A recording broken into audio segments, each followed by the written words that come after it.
Hello everyone. Good evening. Good evening, ma'am.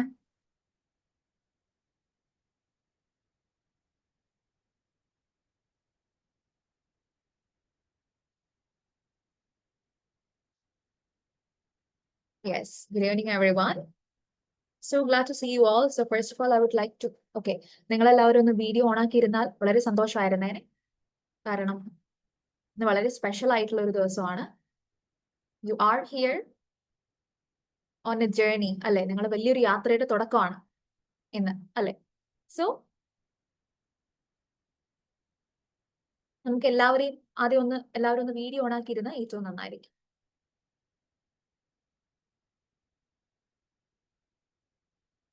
ഒരുപാട് ആളുകൾ video on ആക്കാനുണ്ട്. യെസ്.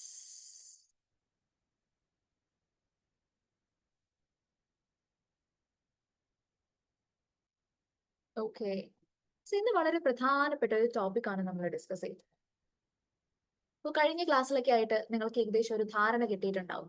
ഇതൊരു സിവിൽ സർവീസ് ഫൗണ്ടേഷൻ പ്രോഗ്രാം ആണ് അല്ലെ? സോ സ്വാഭാവികമായിട്ടും നിങ്ങളുടെ പല വലിയ സ്വപ്നങ്ങൾക്കുമുള്ള ചെറിയ ചെറിയ ശീലങ്ങൾ തുടങ്ങുന്ന ധാരണകൾ രൂപപ്പെടുന്ന ഒരു സമയമാണ്, അല്ലെങ്കിൽ അതിന്റെ തുടക്കമാണ് നമ്മൾ ഇപ്പൊ കുറച്ച് ദിവസങ്ങളായിട്ട് നമ്മൾ ക്ലാസ്സുകൾ അറ്റൻഡ് ചെയ്തുകൊണ്ടിരിക്കുമ്പോൾ നമുക്ക് മനസ്സിലായത് അല്ലേ? അതിന്റെ ഒരു തുടക്കമാണ് ഇവിടെ നിന്ന് പറയുന്നത്. സോ ഈ കഴിഞ്ഞിരിക്കുന്ന ക്ലാസ്സുകളിലൂടെയൊക്കെ ആയിട്ട് ഇതിന്റെ ഈ ഒരു സിവിൽ സർവീസ് എന്ന് പറയുന്ന, അല്ലെങ്കിൽ ബീങ് ആൻ IAS എന്ന് പറയുന്ന ആ ഒരു പോസ്റ്റിന്റെ ഒരു പ്രാധാന്യം, അതിന്റെ ഒരു മഹത്വം, അവിടെ നമുക്ക് ചെയ്യാൻ പറ്റാവുന്ന കാര്യങ്ങൾ, അതിലേക്ക് നമ്മളെ എങ്ങനെ ആക്കിയെടുക്കണം എന്നുള്ള, അല്ലെങ്കിൽ നമ്മളെ എങ്ങനെ പരുവപ്പെടുത്തി എടുക്കണം എന്നുള്ള ഒരു ഐഡിയാസ് ഒക്കെ നമുക്ക് കിട്ടിയിട്ടുണ്ടാവുമായിരിക്കും അല്ലെ? ഇനി ഇന്ന് എന്റെ പേര് നിഹാൽ, പരിചയപ്പെടുത്താൻ മറന്നു. ഇന്ന് നമ്മൾ ഡിസ്കസ് ചെയ്യാൻ പോകുന്നത് വളരെ പ്രധാനപ്പെട്ട ഒരു ടോപ്പിക്കാണ്. സോ എപ്പോഴും നമുക്ക് ആവശ്യമുള്ള ഒരു കാര്യമാണ്, നമ്മളൊരു നല്ലൊരു IAS ഓഫീസർ ആവുന്ന സമയത്തും, അല്ലെങ്കിൽ നല്ലൊരു സിവിൽ സർവന്റ് ആവുന്ന സമയത്തും, നമ്മൾ ഏത് ജോലിയിലേക്ക് കടക്കുമ്പോഴും ഏറ്റവും പരമപ്രധാനമായിട്ട് നമുക്ക് വേണ്ടത് എന്താണ്? നല്ല കമ്മ്യൂണിക്കേഷൻ സ്കിൽസ് വേണം അല്ലെ? നിങ്ങളൊരു രാജ്യത്തിന്റെ അധിപനാവുന്ന സമയത്ത്, ഒരു ലീഡർ ആവുന്ന സമയത്ത്, ഒരു ലീഡർക്ക് ഏറ്റവും നന്നായിട്ട് സംസാരിക്കാൻ പറ്റണം, കമ്മ്യൂണിക്കേറ്റ് ചെയ്യാൻ പറ്റണം, നന്നായിട്ട് എഴുതാനും വായിക്കാനും ഒക്കെ പറ്റണം അല്ലെ? സോ ഇങ്ങനെയുള്ള വളരെ പരമപ്രധാനമായിട്ടുള്ള ഒരു ടോപ്പിക്കിനെ കുറിച്ചാണ് നമ്മൾ ഇന്ന് ഡിസ്കസ് ചെയ്യുന്നത്. സോ അതാണ് നമ്മുടെ ഇന്നത്തെ ഒരു സെഷന്റെ ഒരു ബേസിക് ഉള്ളടക്കം എന്ന് പറയുന്നത്. സാമി ഹാൽ, today this will be our discussion. എല്ലാവരും ഒന്ന് വീഡിയോ ഓൺ ആക്കിയിരുന്നാൽ വളരെ സന്തോഷം. സോ ഒരുപാട് ഏതാണ്ട് 26ഓളം വരുന്ന ആളുകളുണ്ട് അല്ലെ? That's very nice. സോ ഞാൻ എന്റെ സ്ക്രീൻ ഒന്ന് പ്രസന്റ് ചെയ്യാം, എന്നിട്ട് കുറച്ചും കൂടെ ഇതിനെക്കുറിച്ച് ബെറ്റർ ആയിട്ട് നമുക്കൊന്ന് സംസാരിക്കാം. ഓക്കെ, എന്റെ സ്ക്രീൻ കാണുകയാണെന്നുണ്ടെങ്കിൽ നിങ്ങളൊന്ന് കൺഫേം ചെയ്യണേ. നമ്മൾ ഡെയിലി ഉപയോഗിക്കുന്ന ഒരു കാര്യമാണല്ലോ ഇംഗ്ലീഷ് എന്ന് പറയുന്നത്, അല്ലെങ്കിൽ ഭാഷ എന്ന് പറയുന്നത്. സോ ഞാൻ ഒരു ഭാഷ നന്നായിട്ട് കൈകാര്യം ചെയ്യാന്ന് പറയുമ്പോൾ നമ്മൾ എന്താ ഉദ്ദേശിക്കുന്നത്? ആ ഭാഷയിൽ നമുക്ക് ഏറ്റവും നന്നായിട്ട് കമ്മ്യൂണിക്കേറ്റ് ചെയ്യാൻ പറ്റണം, ഏറ്റവും നന്നായിട്ട് ആശയവിനിമയം നടത്താൻ പറ്റണം.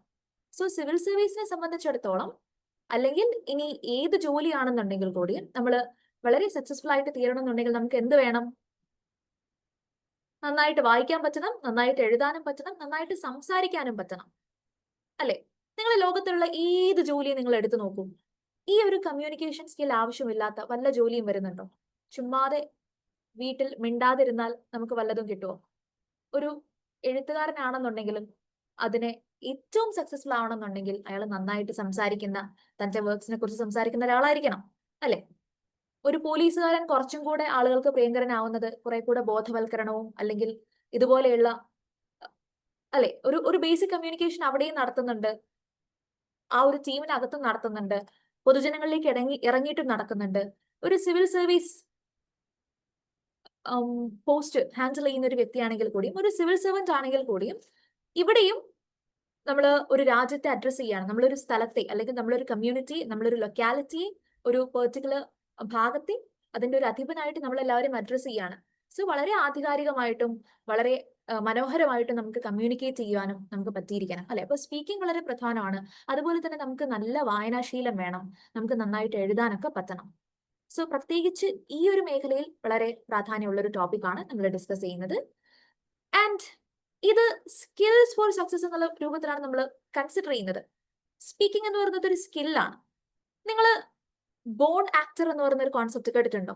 അയാൾ ഒരു ബോൺ ആക്ടർ ആണ്. കേട്ടിട്ടുണ്ടോ? നമ്മൾ ലാലേട്ടന്റെയൊക്കെ സിനിമയൊക്കെ കാണുന്ന സമയത്ത് നമ്മൾ പറയാറില്ലേ അദ്ദേഹം ഒരു ബോൺ ആക്ടർ ആണെന്ന്. പക്ഷെ യഥാർത്ഥത്തിൽ ഈ ഒരു ബോൺ ആക്ടർ എന്ന് പറയുന്ന ഒരു സംഭവം ഉണ്ടോ? ഉണ്ടോ? ആരെങ്കിലും ജനിക്കുന്നതോടുകൂടി ഒരു നല്ലൊരു നായക നടനായിട്ടോ അല്ലെങ്കിൽ നല്ലൊരു അഭിനേതാവായിട്ടോ നല്ലൊരു എഴുത്തുകാരനായിട്ടോ നല്ലൊരു പാട്ടുകാരനായിട്ടോ ജനനത്തോടു കൂടി അങ്ങ് വരുന്ന ആളുകളാണോ എല്ലാവരും? അല്ല. ഈ സ്കിൽ എന്ന് പറയുന്നത് എന്താണ്? ചില കഴിവുകളാണ് അല്ലെ? സോ ഈ കഴിവുകൾ നമ്മൾ പരിപോഷിപ്പിച്ചെടുക്കേണ്ടതാണ്. നമ്മൾ ജനിക്കുമ്പോൾ തന്നെ നമുക്ക് ആ കൂടെ അറിയാവുന്നത് എന്താണ്? കരയാൻ മാത്രമാണ് അല്ലെ? സോ പിന്നീട് വളർച്ചയിലാണ് നമ്മൾ ഓരോരോ കാര്യങ്ങൾ പഠിച്ചു വരുന്നത്. സോ നമ്മുടെ വളർന്ന് വരുന്ന ആ ഒരു സമയത്ത് നമ്മൾ സാധാരണയായിട്ട് ഒരുപാട് സ്കിൽസുകൾ നമ്മൾ അക്വയർ ചെയ്യുന്നു അല്ലെ?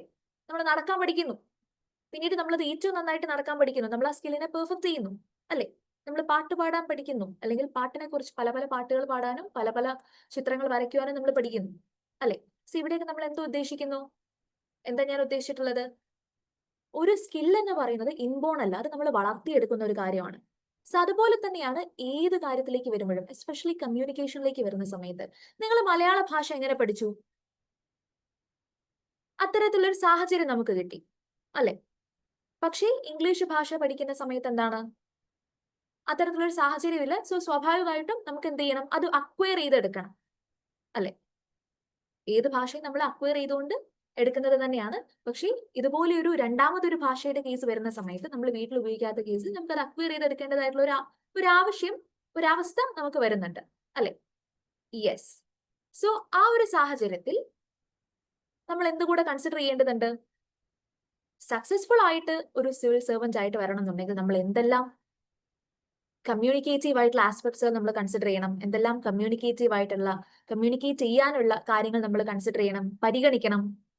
നന്നായിട്ട് എഴുതാനും വായിക്കാനും സംസാരിക്കാനും പറ്റണം. നല്ല വായന എന്ന് പറയുമ്പോഴെന്താണ്?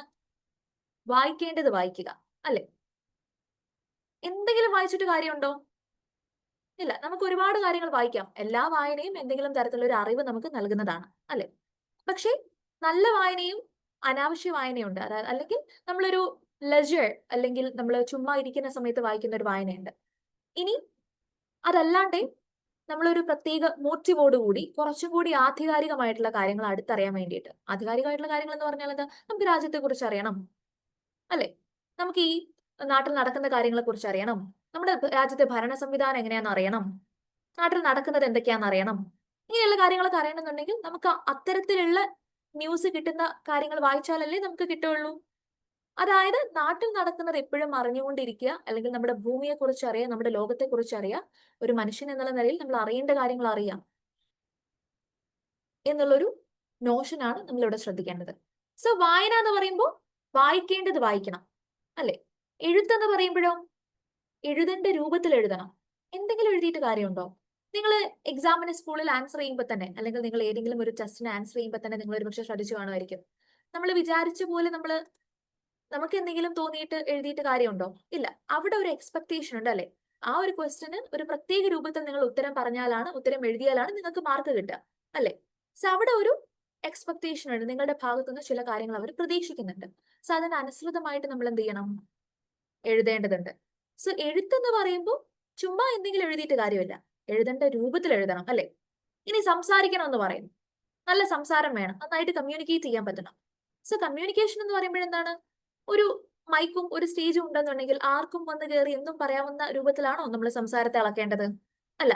നല്ല രൂപത്തിൽ നമുക്ക് നല്ലൊരു പ്രാസംഗികനായിട്ടോ, അല്ലെങ്കിൽ നന്നായിട്ട് പറയുന്നത് ഫാക്ച്വൽ ആയിട്ടുള്ളതും ആവശ്യമുള്ളതും അനാവശ്യമില്ലാത്തതുമായിട്ട് ഏറ്റവും ഭംഗിയായിട്ട് നമ്മുടെ സംസാരത്തെ നമ്മൾ അവതരിപ്പിക്കണം അല്ലെ? സോ ഇതാണ് നമുക്ക് ഇന്ന് കൺസിഡർ ചെയ്യാനുള്ളത്. അതായത് നിങ്ങൾക്ക് സക്സസ്ഫുൾ ആവാനുള്ള ഒരു പറ്റം സ്കിൽസിനെയാണ് ഞാൻ ഇന്ന് പരിചയപ്പെടുത്തുന്നത്. എന്താണ്? റീഡിങ്ങിനെ കുറിച്ചും റൈറ്റിങ്ങിനെ കുറിച്ചും സ്പീക്കിങ്ങിനെ കുറിച്ചുമാണ്. ഓക്കെ. സോ വായനയുടെയും എഴുത്തിന്റെയും സംസാരത്തിന്റെയും ആവശ്യം, അത് ഞാൻ ഇംഗ്ലീഷ് ഭാഷയെ മാത്രമല്ല പറയുന്നത്, നിങ്ങളുടെ മാതൃഭാഷയെ കൂടെ കൺസിഡർ ചെയ്തുകൊണ്ടാണ് പറയുന്നത്. ഓക്കെ, നമുക്ക് മലയാളത്തിൽ തന്നെ ഏറ്റവും നന്നായിട്ട് എഴുതാനും വായിക്കാനും സംസാരിക്കാനും പറ്റണം. ഇംഗ്ലീഷ് എന്ന് പറയുന്ന ഒരു ഭാഷ നമ്മുടെ ഒരു ഒഫീഷ്യൽ ലാംഗ്വേജ് ആയതുകൊണ്ട് കൂടി പല സ്ഥാപനങ്ങളിലും ഒരു പ്രധാന ഒഫീഷ്യൽ ലാംഗ്വേജ് ആയിട്ട് പരിഗണിക്കപ്പെടുന്ന ഒരു കാര്യം കൂടെ ഉള്ളത് കൊണ്ട് കൂടി ഇംഗ്ലീഷ് കൂടെ അറിയേണ്ടത് നിർബന്ധമാണ്, അല്ലെ? ഇംഗ്ലീഷ് കൂടെ അറിഞ്ഞിരിക്കണ്ടേ? സോ ഈ രണ്ട് ഭാഷകളെയും, നമ്മുടെ മാതൃഭാഷയും ഇംഗ്ലീഷ് ഭാഷയും നന്നായിട്ട് കൈകാര്യം ചെയ്യാൻ ഇത്തരത്തിൽ നമുക്ക് പറ്റിയിരിക്കണം. സോ അതിന് വേണ്ടിയിട്ട് നമുക്ക് എന്തെല്ലാം ചെയ്യാം? സോ നിങ്ങളിപ്പോ ഒരു വിഭാഗം ആളുകൾ, അല്ലെ, ഒരു വിഭാഗം കുട്ടികൾ ഞാൻ നോക്കുമ്പോൾ എല്ലാവരും കുറെയൊക്കെ കുഞ്ഞുങ്ങളാണ്, അല്ലെ? ഇനി എല്ലാവരെയും എനിക്ക് കാണാൻ പറ്റുന്നില്ല, പക്ഷെ സ്റ്റിൽ പലരും ഇതിന്റെ ഒരു ഫൗണ്ടേഷണൽ ആയിട്ടുള്ള ഒരു ലേണിംഗിനാണ് ഇവിടെ വന്നിരിക്കുന്നത്, അല്ലെ? അപ്പൊ നിങ്ങൾ ഏതായാലും അതിന്റെ ഒരു തുടക്കത്തിലാണ്, അല്ലെ? സോ സ്വാഭാവികമായിട്ടും നമ്മൾ ഒരു ഡെസ്റ്റിനേഷനിലേക്ക് പോകുമ്പോൾ നമ്മൾ ഒരുപാട് യാത്രാ തയ്യാറെടുപ്പുകൾ നമ്മൾ ചെയ്യാറുണ്ടല്ലോ. നിങ്ങൾ പലയിടത്തും ടൂർ പോയിട്ടില്ലേ? പോവാറുണ്ടോ? ഒരുപാട് ട്രിപ്പ് ഒക്കെ പോയിട്ടില്ലേ? ചുമ്മാ അങ്ങ് കയറി അങ്ങ് ട്രിപ്പ് പോകാൻ പറ്റുമോ? ഒരുപാട് പ്രിപ്പറേഷൻ നമുക്ക് നടത്തേണ്ടതുണ്ട്, അല്ലെ? ഒരു ലക്ഷ്യസ്ഥാനത്ത് എത്തുക എന്ന് പറയുമ്പോൾ ഒരുപാട് പ്രിപ്പറേഷൻ നമുക്ക് ആവശ്യമുണ്ടല്ലോ. ഉണ്ട്. എന്താ ആരും റെസ്പോണ്ട് ചെയ്യാത്ത? ആവശ്യമില്ലേ? നിങ്ങൾ ട്രിപ്പ് ഒന്നും പോവാറില്ലേ? ഉണ്ട്. ഈ വെക്കേഷൻ ഒക്കെ പോയായിരുന്നോ? പോയിട്ടുണ്ടായിരുന്നു. Yes, good. സോ നമ്മൾ അവിടെ ഒരു ലക്ഷ്യസ്ഥാനത്തേക്ക് എത്തിച്ചേരാൻ വേണ്ടിയിട്ട് നമ്മൾ ഒരുപാട് തയ്യാറെടുപ്പ് ആയിട്ടാണ് പോകുന്നത്. സോ അപ്പൊ നിങ്ങൾ കരുതുന്നുണ്ടോ സിവിൽ സർവീസ് പോലെയുള്ള ഇതുപോലെ വളരെ പ്രധാനമായിട്ടുള്ള ഒരു നാടിന്റെ നേതൃത്വം, ലീഡർഷിപ്പ്, അധികാരം, അല്ലെ, ഇതൊക്കെ ഹാൻഡിൽ ചെയ്യുന്ന ഒരു സ്ഥാനത്തിലേക്ക് നമ്മൾ എത്തിപ്പെടണം എന്നുണ്ടെങ്കിൽ ചുമ്മാ അങ്ങ് നടന്നു കഴിഞ്ഞാൽ നമുക്ക് ആ ലക്ഷ്യസ്ഥാനത്തിലേക്ക് എത്താൻ പറ്റുമോ? ഇല്ല. കരുതേണ്ട കാര്യങ്ങളൊക്കെ നന്നായിട്ട് കരുതിക്കൊണ്ട്, നന്നായിട്ട് തയ്യാറെടുത്തുകൊണ്ട്, ഒരു തരത്തിലും ഒരു ഒഴിവുകഴിവുകളും അതിലും വീണു പോവാണ്ട് നമ്മൾ വളരെ ആത്മാർത്ഥമായിട്ട് പരിശ്രമിച്ചാലേ നമ്മൾ അവിടെ എത്താൻ പറ്റുള്ളൂ, അല്ലെ? സോ ഇപ്പൊ നമുക്ക് ചെയ്യാൻ പറ്റാവുന്നത് എന്താണ്? ചില പ്രിപ്പറേഷൻസ് ഇതിനോട് കൂടെ ചെയ്തു തുടങ്ങുക എന്നുള്ളതാണ്. സോ നിങ്ങൾ ഈ യാത്രയ്ക്ക് തയ്യാറാണെന്നുണ്ടെങ്കിൽ നമുക്ക് എന്ത് ചെയ്യാം? അതിനുള്ള മുൻകരുതലുകൾ, അല്ലെ, അതല്ലാന്നുണ്ടെങ്കിൽ അതിനുള്ള തയ്യാറെടുപ്പുകൾ നമുക്ക് നടത്തി തുടങ്ങാം. എന്താ, റെഡിയാണോ അതിന്? റെഡിയാണോ അല്ലേ എന്നൊന്ന് എല്ലാവരും ഒന്ന് പറഞ്ഞേ. നമുക്ക് കുറച്ച് തയ്യാറെടുപ്പുകൾ നടത്തേണ്ടതുണ്ട്. അതെ, റെഡിയാണ്. ഈ തയ്യാറെടുപ്പുമായിട്ട് വേണം നമുക്ക് അങ്ങോട്ടേക്ക് പോവാൻ, അല്ലെ? നമുക്ക് ചുമ്മാ ഒരു കാര്യം നമുക്ക് കിട്ടില്ല, അല്ലെ? പലപ്പോഴും ഇതുപോലെ കഷ്ടത നിറഞ്ഞിട്ടുള്ള ഒരു സ്ഥലത്തേക്ക് എത്തണം എന്നുണ്ടെങ്കിൽ, അല്ലെങ്കിൽ അത്രയും വാല്യൂ ഉള്ള, വളരെ റെസ്പെക്റ്റബിൾ ആയിട്ടുള്ള, ഒരുപാട് എഫേർട്സ് ആവശ്യമുള്ള ഒരു സ്ഥലത്ത് എത്തിപ്പെടണം എന്നുണ്ടെങ്കിൽ അതിൻ്റെതായിട്ടുള്ള ഒരു തയ്യാറെടുപ്പിന് നമ്മൾ ആദ്യം മാനസികപരമായിട്ട് നമ്മൾ തയ്യാറെടുക്കണം, അല്ലെ? ഇനി നമ്മൾ എന്ത് ചെയ്യണം?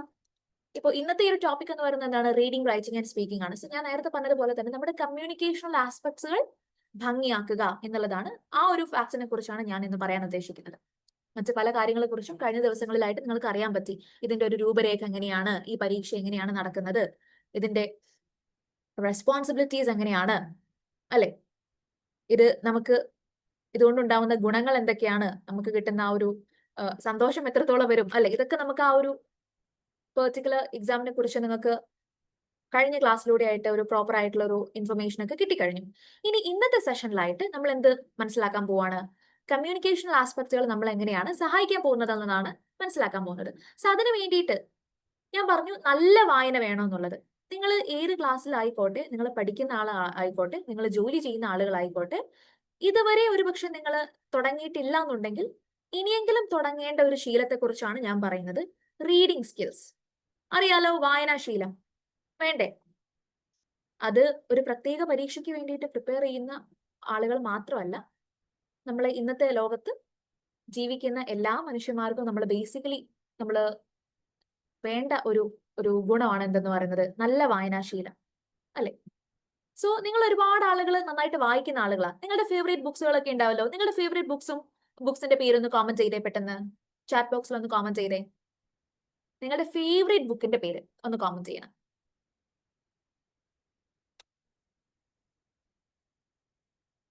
Aadujeevitham, okay. Ignited minds. Harry Potter, yes, awesome. പിന്നെ Who Moved My Cheese? Okay, Victories of Youth. Yes. Alchemist. Anne Frank. എല്ലാവരും എഴുതണേ, എല്ലാവരും ഒന്ന് കോമന്റ് ചെയ്യണേ. ഓക്കെ, ഇത്രയേ ഉള്ളോ? ഇത്രയും ആൾക്കാരെ വായിക്കാറുള്ളോ? ബാക്കിയുള്ളവരോ? സോ നല്ല വായനാശീലം വേണം അല്ലേ? അപ്പോ വായിക്കുക എന്ന് പറയുമ്പോൾ നിങ്ങൾക്ക് ഇഷ്ടമുള്ളതൊക്കെ വായിക്കാം.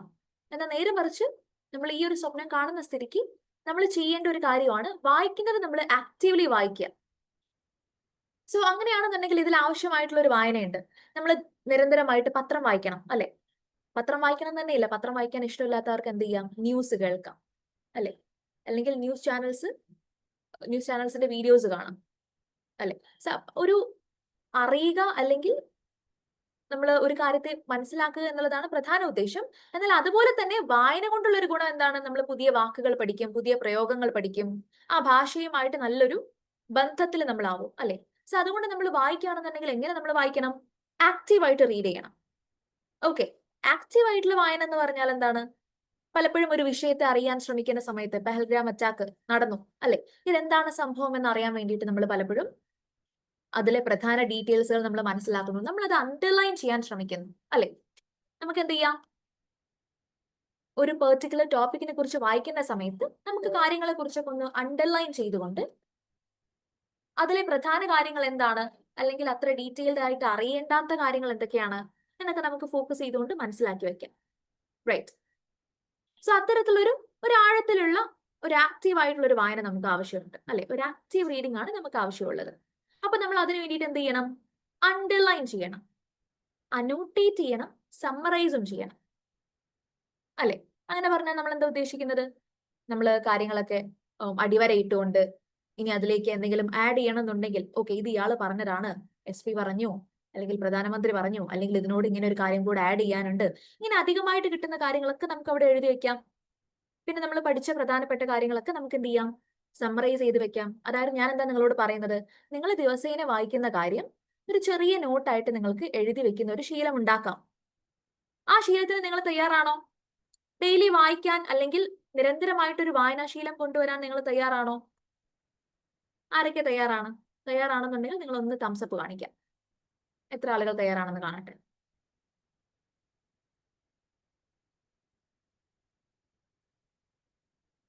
അതെ, യെസ്, കുറച്ച് ആൾക്കാരെ തയ്യാറുള്ളല്ലോ. ബാക്കി ആരും ഇവിടെ ഇല്ലേ?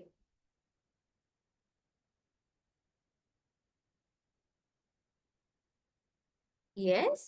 അപ്പൊ നമ്മൾ എന്ത് ചെയ്യണം? ഡെയിലി നമ്മൾ നല്ലൊരു വായന തുടങ്ങാം. വായിക്കുക എന്ന് പറയുമ്പോൾ നമുക്കത് ഉപകാരപ്പെടണ്ടേ? ചുമ്മാ എന്തെങ്കിലും ഡെയിലി കുറച്ച് വായിച്ചു പോയിട്ട് അതുകൊണ്ട് കാര്യമുണ്ടോ? നമ്മൾ ഡെയിലി വായിക്കുകയും വേണം. അതോടുകൂടി തന്നെ നമ്മൾ എന്ത് വായിച്ചു അതിൽ നിന്ന് പ്രധാനമായിട്ട് കിട്ടിയിട്ടുള്ള കാര്യങ്ങളെല്ലാം നമുക്ക് എന്ത് ചെയ്യാം? ഒന്ന് അടിവരയിട്ട് വെക്കാം. അല്ലെങ്കിൽ നമുക്കതൊന്ന് അതിലേക്ക് കാര്യങ്ങൾ വല്ലതും എഴുതി ചേർത്ത് വെക്കാം. അല്ലെങ്കിൽ അതൊന്ന് നമ്മൾ പഠിച്ചു കഴിഞ്ഞത് നമുക്കൊന്ന് ചെറിയൊരു ചുരുക്ക രൂപമായിട്ട് നമുക്ക് എവിടെയെങ്കിലും എഴുതി വെക്കാം. ചെറിയൊരു നോട്ട്ബുക്ക് ചെയ്യാം. നോട്ട്ബുക്ക് സൂക്ഷിച്ചു വെക്കാം. ഓക്കെ. പിന്നെയോ, നമ്മൾ വളരെ കോംപ്ലക്സ് ആയിട്ടുള്ള ടെക്സ്റ്റുകളൊക്കെ നമ്മൾ എടുക്കുന്ന സമയത്ത് നമുക്ക് എന്ത് ചെയ്യാം? കോംപ്രിഹെൻഷൻ നമ്മൾ ഫോക്കസ് ചെയ്യാം. അതായത് നിങ്ങൾ പലരും നമ്മളോട് പറയുന്നതാണ് പത്രം നന്നായിട്ട് വായിക്കണം എന്ന് പറയാറുണ്ട് അല്ലെ? പത്രത്തിൽ എഡിറ്റോറിയൽസ് എന്ന് പറയുന്ന സെക്ഷൻ നിങ്ങൾ കണ്ടിട്ടുണ്ടോ?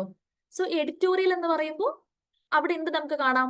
ആ പത്രത്തിന്റെ പ്രധാന ഒരു പക്ഷം ആരെയാണ് സപ്പോർട്ട് ചെയ്യുന്നത്, ആ പത്രം ഏത് പാർട്ടിക്കാരെയാണ് സപ്പോർട്ട് ചെയ്യുന്നത്, അല്ലെങ്കിൽ അവർ ഏത് ആശയത്തെ പിന്താങ്ങുന്ന ആളുകളാണ് എന്നൊക്കെ അവരുടെ എഡിറ്റോറിയൽ വായിച്ച ഒരുപക്ഷെ നമുക്ക് മനസ്സിലാവും.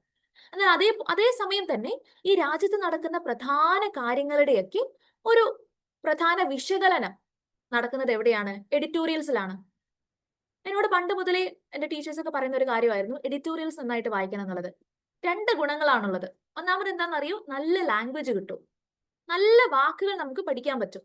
അത് മലയാളം ആയിക്കോട്ടെ, ഇംഗ്ലീഷ് ആയിക്കോട്ടെ, പത്രത്തിലെ എഡിറ്റോറിയൽസ് നിങ്ങൾ എടുക്കുകയാണെന്നുണ്ടെങ്കിൽ നല്ല വാക്കുകൾ നമുക്ക് പഠിക്കാൻ പറ്റും.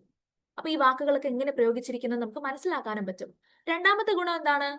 നല്ല അറിവ് കിട്ടും. സമൂഹത്തിൽ എന്താണ് നടന്നുകൊണ്ടിരിക്കുന്നത്, ഓക്കെ, നല്ല അറിവ് കിട്ടും. എന്താണ് നടന്നുകൊണ്ടിരിക്കുന്നത്, ഇതിനെതിരെ എന്തൊക്കെ പ്രശ്നങ്ങൾ ഉണ്ടായി, അതിന് എന്ത് തുടർച്ചയായിട്ട് മറ്റെന്ത് കാര്യങ്ങൾ സംഭവിച്ചു, ഇതെല്ലാം നമുക്ക് നല്ല ക്ലാരിറ്റിയോട് കൂടി അറിയാൻ പറ്റും അല്ലെ? പിന്നെ അതിൽ പല റിപ്പോർട്ടുകളും സർവേകളും ഒക്കെ ആഡ് ചെയ്തിട്ടുണ്ടാവും. സോ ഇതെല്ലാം വെച്ച് ശരി വെച്ചുകൊണ്ടായിരിക്കും അവർ ആ കാര്യങ്ങൾ പറയുന്നത്. ഈ റിപ്പോർട്ട് പ്രകാരം ഇങ്ങനെ നമുക്ക് ഇങ്ങനെ അറിയാൻ പറ്റും, അല്ലെങ്കിൽ ഈ സർവേ പ്രകാരം ഇങ്ങനെയൊക്കെയാണ് എന്നൊക്കെ പറയുമ്പോൾ അവര് പറയുന്നത് കള്ളമല്ല, സത്യമാണെന്നുള്ള ഒരു അറിവ് കൂടെ നമുക്ക് കിട്ടും അല്ലെ? ഒരുപാട് സർവേകളുടെയും റിപ്പോർട്ടുകളുടെയും ഒരുപാട് ഫാക്റ്റുകളുടെ വളരെ സത്യമായിട്ടുള്ള പ്രൂവൺ ആയിട്ടുള്ള തെളിവുകളുടെ അടിസ്ഥാനത്തിലാണ് അവർ ഈ കാര്യങ്ങളൊക്കെ പറയുന്നത്, അല്ലെ? സോ അത്തരത്തിലുള്ളതാണ് എഡിറ്റോറിയൽസ് എന്ന് പറയുന്നത്. സോ ഈ എഡിറ്റോറിയൽസ് ഒക്കെ വായിക്കുന്നത് നമുക്ക് വളരെ ഗുണം ചെയ്യും, ഇല്ലേ? ഗുണം ചെയ്യും തോന്നുന്നില്ലേ? നിങ്ങളെ മുന്നേ ആരെങ്കിലും എഡിറ്റോറിയൽസ് വായിച്ചിട്ടുള്ള ആളുകളുണ്ടോ? മുന്നേ വായിച്ചിട്ടുള്ള ആളുകളുണ്ടോ? മുന്നേ ആരെങ്കിലും എഡിറ്റോറിയൽസ് വായിക്കാറുണ്ടോ? ആരെങ്കിലും വായിച്ചിട്ടുണ്ടോ പത്രത്തിലെ എഡിറ്റോറിയൽ? എഡിറ്റോറിയൽ എന്ന് പറയുന്നത് എഡിറ്റർ എഴുതുന്നതാണ്. സോ സ്വാഭാവികമായിട്ടും അവര് നിലവിലെ സമൂഹത്തിലെ പ്രധാനപ്പെട്ട കാര്യങ്ങളെ കുറിച്ചായിരിക്കും അവര് ഒരു കോളമായിട്ടോ ഒരു ആർട്ടിക്കിൾ ആയിട്ടോ ഒരു പാസേജ് ആയിട്ടോ ഒക്കെ അവർ എഴുതുന്നത്. സോ ആ ഒരു ഒറ്റ എഡിറ്റോറിയൽ വായിച്ചാൽ തന്നെ നമുക്ക് ഒരുപാട് കാര്യങ്ങളെ കുറിച്ച് അറിയാൻ പറ്റും. ഇപ്പോൾ പ്രസന്റ്ലി സൊസൈറ്റിയിൽ എന്ത് നടക്കുന്നു എന്ന് അറിയാൻ ഏറ്റവും നല്ലത് നമ്മുടെ എഡിറ്റോറിയൽസ് ഒക്കെ വായിക്കുന്നതാണ്. അതിൽ നമ്മുടെ സൊസൈറ്റിയിൽ ഇപ്പൊ കത്തി നിൽക്കുന്ന രൂക്ഷമായിട്ട് ഡിസ്കസ് ചെയ്യുന്ന കാര്യങ്ങളൊക്കെ അവിടെ വരാറുണ്ട്, അല്ലെ? സോ എഡിറ്റോറിയൽ വായിക്കുന്നത് നല്ലൊരു ശീലമാക്കാവുന്നതാണ് നമുക്ക്. ഇപ്പൊ ഡെയിലി നമുക്ക് പത്രം വായിക്കാം, അല്ലെങ്കിൽ ആഴ്ചയിൽ ഒരു 2-3 ദിവസമെങ്കിലും നിങ്ങൾ ഒരു 2-3 എഡിറ്റോറിയലെങ്കിലും നിങ്ങൾ വായിച്ചിരിക്കണം. അങ്ങനെ ഒരു ശീലമെങ്കിലും നമ്മൾ ഉണ്ടാക്കുക. ഓക്കെ, പിന്നെ നമുക്ക് എന്തുകൂടെ വേണം? പണ്ടത്തെ പോലെ പതിയെ അങ്ങ് വായിച്ചു പോയാൽ മതിയോ? We have to build speed reading and without losing meaning. നമുക്ക് വേഗത്തിൽ വായിക്കാൻ പറ്റണം. നമ്മൾ ഒരുപാട് വായന ഈ ഒരു സമയം മുതൽ ആവശ്യമാണ്, അല്ലെ? ഞങ്ങൾ വലിയൊരു ജോലി സ്വപ്നം കണ്ടിരിക്കുകയാണ്. സോ അതിന് നമുക്ക് കൈ നനയാണ്ട് മീൻ പിടിക്കാൻ പറ്റുമോ? അങ്ങനെ പ്രതീക്ഷ ആരെങ്കിലും ഇരിക്കുന്നുണ്ടോ? കൈ നനയാണ്ട് നമുക്ക് മീൻ പിടിക്കാൻ പറ്റില്ല. പക്ഷെ എന്തുകൂടെ ചെയ്യാം? നമുക്ക് ഇത് വലിയൊരു എന്തോ ഒരു പ്രശ്നമുള്ള ഒരു കാര്യമായിട്ട് കാണേണ്ട ആവശ്യവുമില്ല. നമുക്ക് എന്ത് ചെയ്യാം? കുറച്ചും കൂടെ ഒന്ന് സമന്വയപ്പെട്ടുകൊണ്ട് ചെയ്യുന്നത് ഇഷ്ടത്തോടു കൂടി ചെയ്യാം. അതൊരു ശീലമാക്കിക്കൊണ്ടും എന്നാൽ അതേസമയം വളരെ താല്പര്യത്തോടു കൂടി നമുക്കത് ചെയ്യാൻ ശ്രമിക്കാം. സോ നമ്മൾ എഡിറ്റോറിയൽസ് ചൂസ് ചെയ്യുന്ന സമയത്ത് തന്നെ ഒരു പക്ഷെ നിങ്ങൾക്ക് അത് നിരന്തരമായിട്ട് 5 ദിവസവും ചെയ്യാൻ പറ്റിയില്ല എന്നുണ്ടെങ്കിൽ, 7 ദിവസം ചെയ്യാൻ പറ്റിയില്ലെങ്കിൽ 4 ദിവസമെങ്കിലും നിങ്ങൾക്ക് ചെയ്യാം, അല്ലെ? ഇഷ്ടമില്ലാത്തൊരു കാര്യം വായിക്കുക എന്നുള്ളൊരു അർത്ഥത്തിൽ നമ്മൾ അത് എടുക്കേണ്ടതില്ല. പകരം നിങ്ങളുടെ പാഷൻ ആയിരിക്കണം അവിടെ കാണേണ്ടത്. നിങ്ങൾ അത്രത്തോളം പാഷനേറ്റ് ആണെന്നുണ്ടെങ്കിൽ ആൻഡ് ഡെഫിനറ്റ്ലി നമ്മുടെ ഒരു മനസാന്നിധ്യവും നമ്മുടെ ഒരു ഡിറ്റർമിനേഷനും ഒക്കെയാണല്ലേ നമ്മളിത് വായിച്ചിരിക്കുന്നത് നിർബന്ധമായിട്ട്. സോ നമുക്ക് എന്ത് ചെയ്യാം? സ്പീഡ് റീഡിങ് ആവശ്യമുണ്ട്. കാരണം എന്തുകൊണ്ടാണ് നമുക്ക് സ്പീഡ് റീഡിങ് ആവശ്യം വരുന്നത്? ബിക്കോസ് എന്തുകൊണ്ട് ആവശ്യം വരുന്നു? നമ്മൾ ഒരുപാട് കോണ്ടന്റ് വായിക്കുന്നുണ്ട്. അപ്പൊ അതിൽ ആവശ്യമുള്ളതും ആവശ്യമില്ലാത്തതും നമുക്ക് വേർതിരിക്കാൻ പറ്റണം. സോ നമ്മളൊരു പെർട്ടിക്കുലർ പുസ്തകം വായിക്കുകയാണെന്നുണ്ടെങ്കിൽ ഒരു പക്ഷെ അത് നിങ്ങൾക്ക് ആവശ്യം വരുന്നതായിരിക്കില്ല. അല്ലെങ്കിൽ നിങ്ങളുടെ പഠനത്തിനോ നിങ്ങളുടെ ഒരു പ്രത്യേക കാര്യത്തെക്കുറിച്ച് നിങ്ങളൊരു നോളജ് ഉണ്ടാക്കണം എന്ന് വിചാരിക്കുകയാണ്. ഉദാഹരണത്തിന് നിങ്ങൾ ഇന്ത്യൻ പൊളിറ്റിയെ കുറിച്ച് നിങ്ങൾക്ക് കുറച്ച് അറിവുണ്ടാക്കണം. ഓക്കെ, അപ്പോ ഈ അറിവുണ്ടാക്കാൻ വേണ്ടിയിട്ട് നിങ്ങൾ ഒരു പുസ്തകം വായിക്കാനിരുന്നു. പക്ഷെ ആ പുസ്തകത്തിന്റെ പകുതിയും നിങ്ങൾക്ക് ആവശ്യമില്ലാത്തതാണ്. ഓക്കെ, ആദ്യത്തെ പകുതിയിലും നമുക്ക് കാര്യമായിട്ട് ആവശ്യമുള്ള കാര്യങ്ങളൊന്നും ഇന്ത്യൻ പൊളിറ്റിയുമായിട്ട് ബന്ധപ്പെട്ട കാര്യങ്ങളൊന്നും പറയുന്നില്ല, അല്ലെങ്കിൽ നമുക്ക് ആവശ്യമുള്ള കാര്യങ്ങളില്ല എന്നുണ്ടെങ്കിൽ ആദ്യത്തെ പകുതി ഭാഗം വളരെ ഫാസ്റ്റ് ആയിട്ട് റീഡ് ചെയ്തുകൊണ്ട് അതിൽ ഇത്രത്തോളം കാര്യങ്ങളേ ഉള്ളൂ എന്ന് നമുക്ക് പറഞ്ഞത് മനസ്സിലാക്കാൻ പറ്റണം. അതായത് എത്ര ഫാസ്റ്റ് ആയിട്ട് റീഡ് ചെയ്യണമെന്നുണ്ടെങ്കിലും നമുക്ക് ആ മീനിങ് നഷ്ടപ്പെടാണ്ടിരിക്കാനും ആവശ്യമുള്ളിടത്ത് കൂടുതൽ ഡീപ്പർ ആയിട്ട് വായിക്കാനും നമുക്ക് പറ്റണം. അപ്പൊ നമ്മുടെ വായന ഇനി മുതൽ എങ്ങനെയായിരിക്കണം? നല്ലൊരു വായനാശീലം കൊണ്ടുവരണം. സോ വായിക്കുക എന്ന് പറയുമ്പോൾ എഡിറ്റോറിയൽ നിങ്ങൾക്ക് വായിച്ചു തുടങ്ങാം. പിന്നെ നമ്മൾ ഏതെങ്കിലും ഒരു പെർട്ടിക്കുലർ എസ്സേ ഒക്കെ വായിച്ചു തുടങ്ങുകയാണെന്നുണ്ടെങ്കിൽ സമൂഹത്തിൽ നടക്കുന്ന ഇനി എഡിറ്റോറിയൽ ഒക്കെ എടുത്തു കഴിഞ്ഞാൽ തന്നെ അതിൽ പ്രധാനപ്പെട്ട പോയിന്റ് എന്താണ്, വല്ലതും ആഡ് ചെയ്യാനുണ്ടോ, ഇനി അതിനൊന്ന് ചുരുക്കി പറയുകയാണെന്നുണ്ടെങ്കിൽ ഞാൻ എങ്ങനെ പറയും എന്ന് നിങ്ങൾക്ക് ഒരു നോട്ടിൽ എഴുതി വെക്കാം. അപ്പൊ നിങ്ങൾക്ക് എന്ത് ചെയ്യാൻ പറ്റും? ഇന്ന് മുതൽ ഒരു ശീലം കൊണ്ടുവരാം. എന്ത് ശീലം? എഡിറ്റോറിയലിനായിട്ട് നിങ്ങൾക്ക് ഒരു നോട്ട് കൊണ്ടുവന്നൂടെ? ചെയ്തൂടെ? ഒരു നോട്ട് എടുക്കാം. എന്നിട്ട് ഇന്ന് വായിച്ച എഡിറ്റോറിയൽ നിന്ന് നിങ്ങൾക്ക് എന്ത് മനസ്സിലായി? പ്രധാനപ്പെട്ട കാര്യങ്ങളെന്ന് എഴുതി വെക്കാം. അതാണ് സമ്മറൈസ് ചെയ്യാന്ന് പറയുന്നത്. പ്രധാനപ്പെട്ട ഉള്ളടക്കത്തെ നമ്മളൊന്ന് ചുരുക്കി പറയാം. അപ്പൊ ഇങ്ങനെ ഒരു ശീലം നമുക്ക് തുടങ്ങിക്കൂടെ? പിന്നെയോ ഒരുപാട് കോംപ്ലക്സ് ടെക്സ്റ്റുകളും എഡിറ്റോറിയലും റിപ്പോർട്ടുകളും സർവേയും ഒക്കെ അടങ്ങുന്ന ഇതുപോലെയുള്ള കാര്യങ്ങൾ നമുക്കൊന്ന് ഫോക്കസ് ചെയ്യാം. പിന്നെയോ വായിക്കുന്നത് നിരന്തര ശീലമാക്കിയിട്ട് നമുക്ക് അതേസമയം തന്നെ വേഗത്തിൽ വായിക്കാനും എന്നാൽ അതേസമയം തന്നെ വായിച്ചു പോകുമ്പോൾ അതിന്റെ മീനിങ് നഷ്ടപ്പെടാണ്ടിരിക്കാനും ശ്രമിക്കാം, അല്ലെ? ശ്രദ്ധിക്കാം. കാരണം എന്താണ്? നമ്മൾ ഒരുപാട് സ്പീഡായിട്ട് പോകുന്ന സമയത്ത് ആവശ്യമുള്ള കാര്യങ്ങൾ നഷ്ടപ്പെടരുത്, അല്ലെ? പിന്നെയോ നമുക്ക് എന്ത് വേണം? നല്ല വൊക്കാബുലറി വേണം. നല്ല വൊക്കാബുലറിയുടെ ആവശ്യമില്ലേ? നല്ല വാക്കുകളുടെ ആവശ്യമില്ലേ? നമ്മൾ പലപ്പോഴും പണ്ട് ഉപയോഗിക്കുന്ന വാക്കുകളാണോ എപ്പോഴും ഉപയോഗിക്കുന്നത്? നമ്മൾ ഒരു KG അല്ലെങ്കിൽ ഒരു മിഡിൽ സ്കൂൾ ഒരു 6-7 സമയത്തുണ്ടായിരുന്ന ഇംഗ്ലീഷ് വാക്കുകൾ അല്ലെങ്കിൽ മലയാളം വാക്കുകളാണോ ഇപ്പോഴും ഉപയോഗിക്കുന്നത്? നമ്മൾ കുറച്ചും കൂടെ വളർന്നു കഴിഞ്ഞു അല്ലേ? നമ്മൾ പക്വത നേടി വരുന്ന സമയത്ത് അല്ലെങ്കിൽ കുറച്ചും കൂടെ വളർന്നു വരുന്ന സമയത്ത് നമുക്ക് ആവശ്യമുള്ള വാക്കുകൾ എന്ന് പറയുന്നത് കുറച്ചും കൂടെ വലുതായിരിക്കും അല്ലെ? കുറച്ചും കൂടെ കനപ്പെട്ട വാക്കുകളായിരിക്കും, അല്ലെങ്കിൽ കുറച്ചും കൂടെ നല്ല വാക്കുകൾ നമുക്ക് ഉപയോഗിക്കാൻ പറ്റും. ശശി തരൂരിന്റെ ഇംഗ്ലീഷ് ഒക്കെ നിങ്ങൾ കേട്ടിട്ടില്ലേ? ഇംഗ്ലീഷുകാരെ പോലും ഞെട്ടിക്കുന്ന, ഏറ്റവും മനോഹരമായിട്ട് സംസാരിക്കുന്ന, അതുപോലെയുള്ള നല്ല വാക്ചാതുരിയുള്ള, നന്നായിട്ട് സംസാരിക്കാൻ പറ്റുന്ന, ഏത് ക്വസ്റ്റ്യൻ ചോദിച്ചാലും വളരെ മനോഹരമായിട്ട് നമുക്ക് ആൻസർ ചെയ്യാൻ പറ്റുന്ന ആ തരത്തിലുള്ള ഒരു ലെവലിലേക്ക് നമുക്ക് ഉയരാൻ പറ്റണം. ശശി തരൂർ ഒന്നും ആയില്ലെങ്കിലും ശശി തരൂരിനെ പോലെ നമുക്ക് ആവാൻ പറ്റണം അല്ലെ? അല്ലെങ്കിൽ ശശി തരൂരിനേക്കാൾ ബെറ്റർ. ഒരാളെ വെച്ച് പറയുന്നത് എന്താണ്? അയാൾ തന്നെ ആവണം എന്നല്ല, അത് നമുക്ക് നല്ലൊരു ഉദാഹരണമാണ് അല്ലെ? സോ നമുക്ക് അതുപോലെ നല്ല ഭാഷ വേണം. അപ്പോഴാണ് ഒരു സിവിൽ സെർവന്റ് എന്നുള്ള തരത്തിൽ നമുക്ക് സമൂഹവുമായിട്ട് ഇടപെടുന്ന സമയത്ത് ഏറ്റവും ഭംഗിയായിട്ട് പറയേണ്ട കാര്യങ്ങൾ പറയാൻ പറ്റുള്ളൂ. അനാവശ്യമായിട്ട് സംസാരിക്കാണ്ട് പറയേണ്ട കാര്യങ്ങൾ വ്യക്തതയോടുകൂടി വളരെ കൃത്യമായിട്ട് പറയാനുള്ള ഒരുപാട് നല്ല വാക്കുകൾ നമ്മൾ പഠിക്കേണ്ടതുണ്ട്. സോ അതിനു വേണ്ടിയിട്ട് നമുക്ക് എന്ത് ചെയ്യാം? ഇന്ന് മുതൽ ദിവസവും നമുക്ക് നമ്മുടെ വൊക്കാബുലറി എക്സ്പാൻഡ് ചെയ്യാം. അതിന് തയ്യാറാണോ എല്ലാവരും? നിങ്ങൾ സാധാരണയായിട്ട് ചിലപ്പോ ഓരോ ദിവസവും പുതിയ പുതിയ വാക്കുകൾ പഠിക്കുന്ന ഒരു ശീലം നിങ്ങളിൽ ഉണ്ടാവുമായിരിക്കും അല്ലെ? യെസ്. അപ്പോ നമുക്ക് എന്ത് ചെയ്യാം? ഈ വാക്കുകളൊക്കെ നമ്മൾ പുതുതായിട്ട് പഠിച്ചെടുക്കുന്ന സമയത്ത് നമുക്ക് സംസാരത്തിലും എഴുത്തിലും ഒക്കെ നമുക്ക് കൊണ്ടുവരാൻ പറ്റും.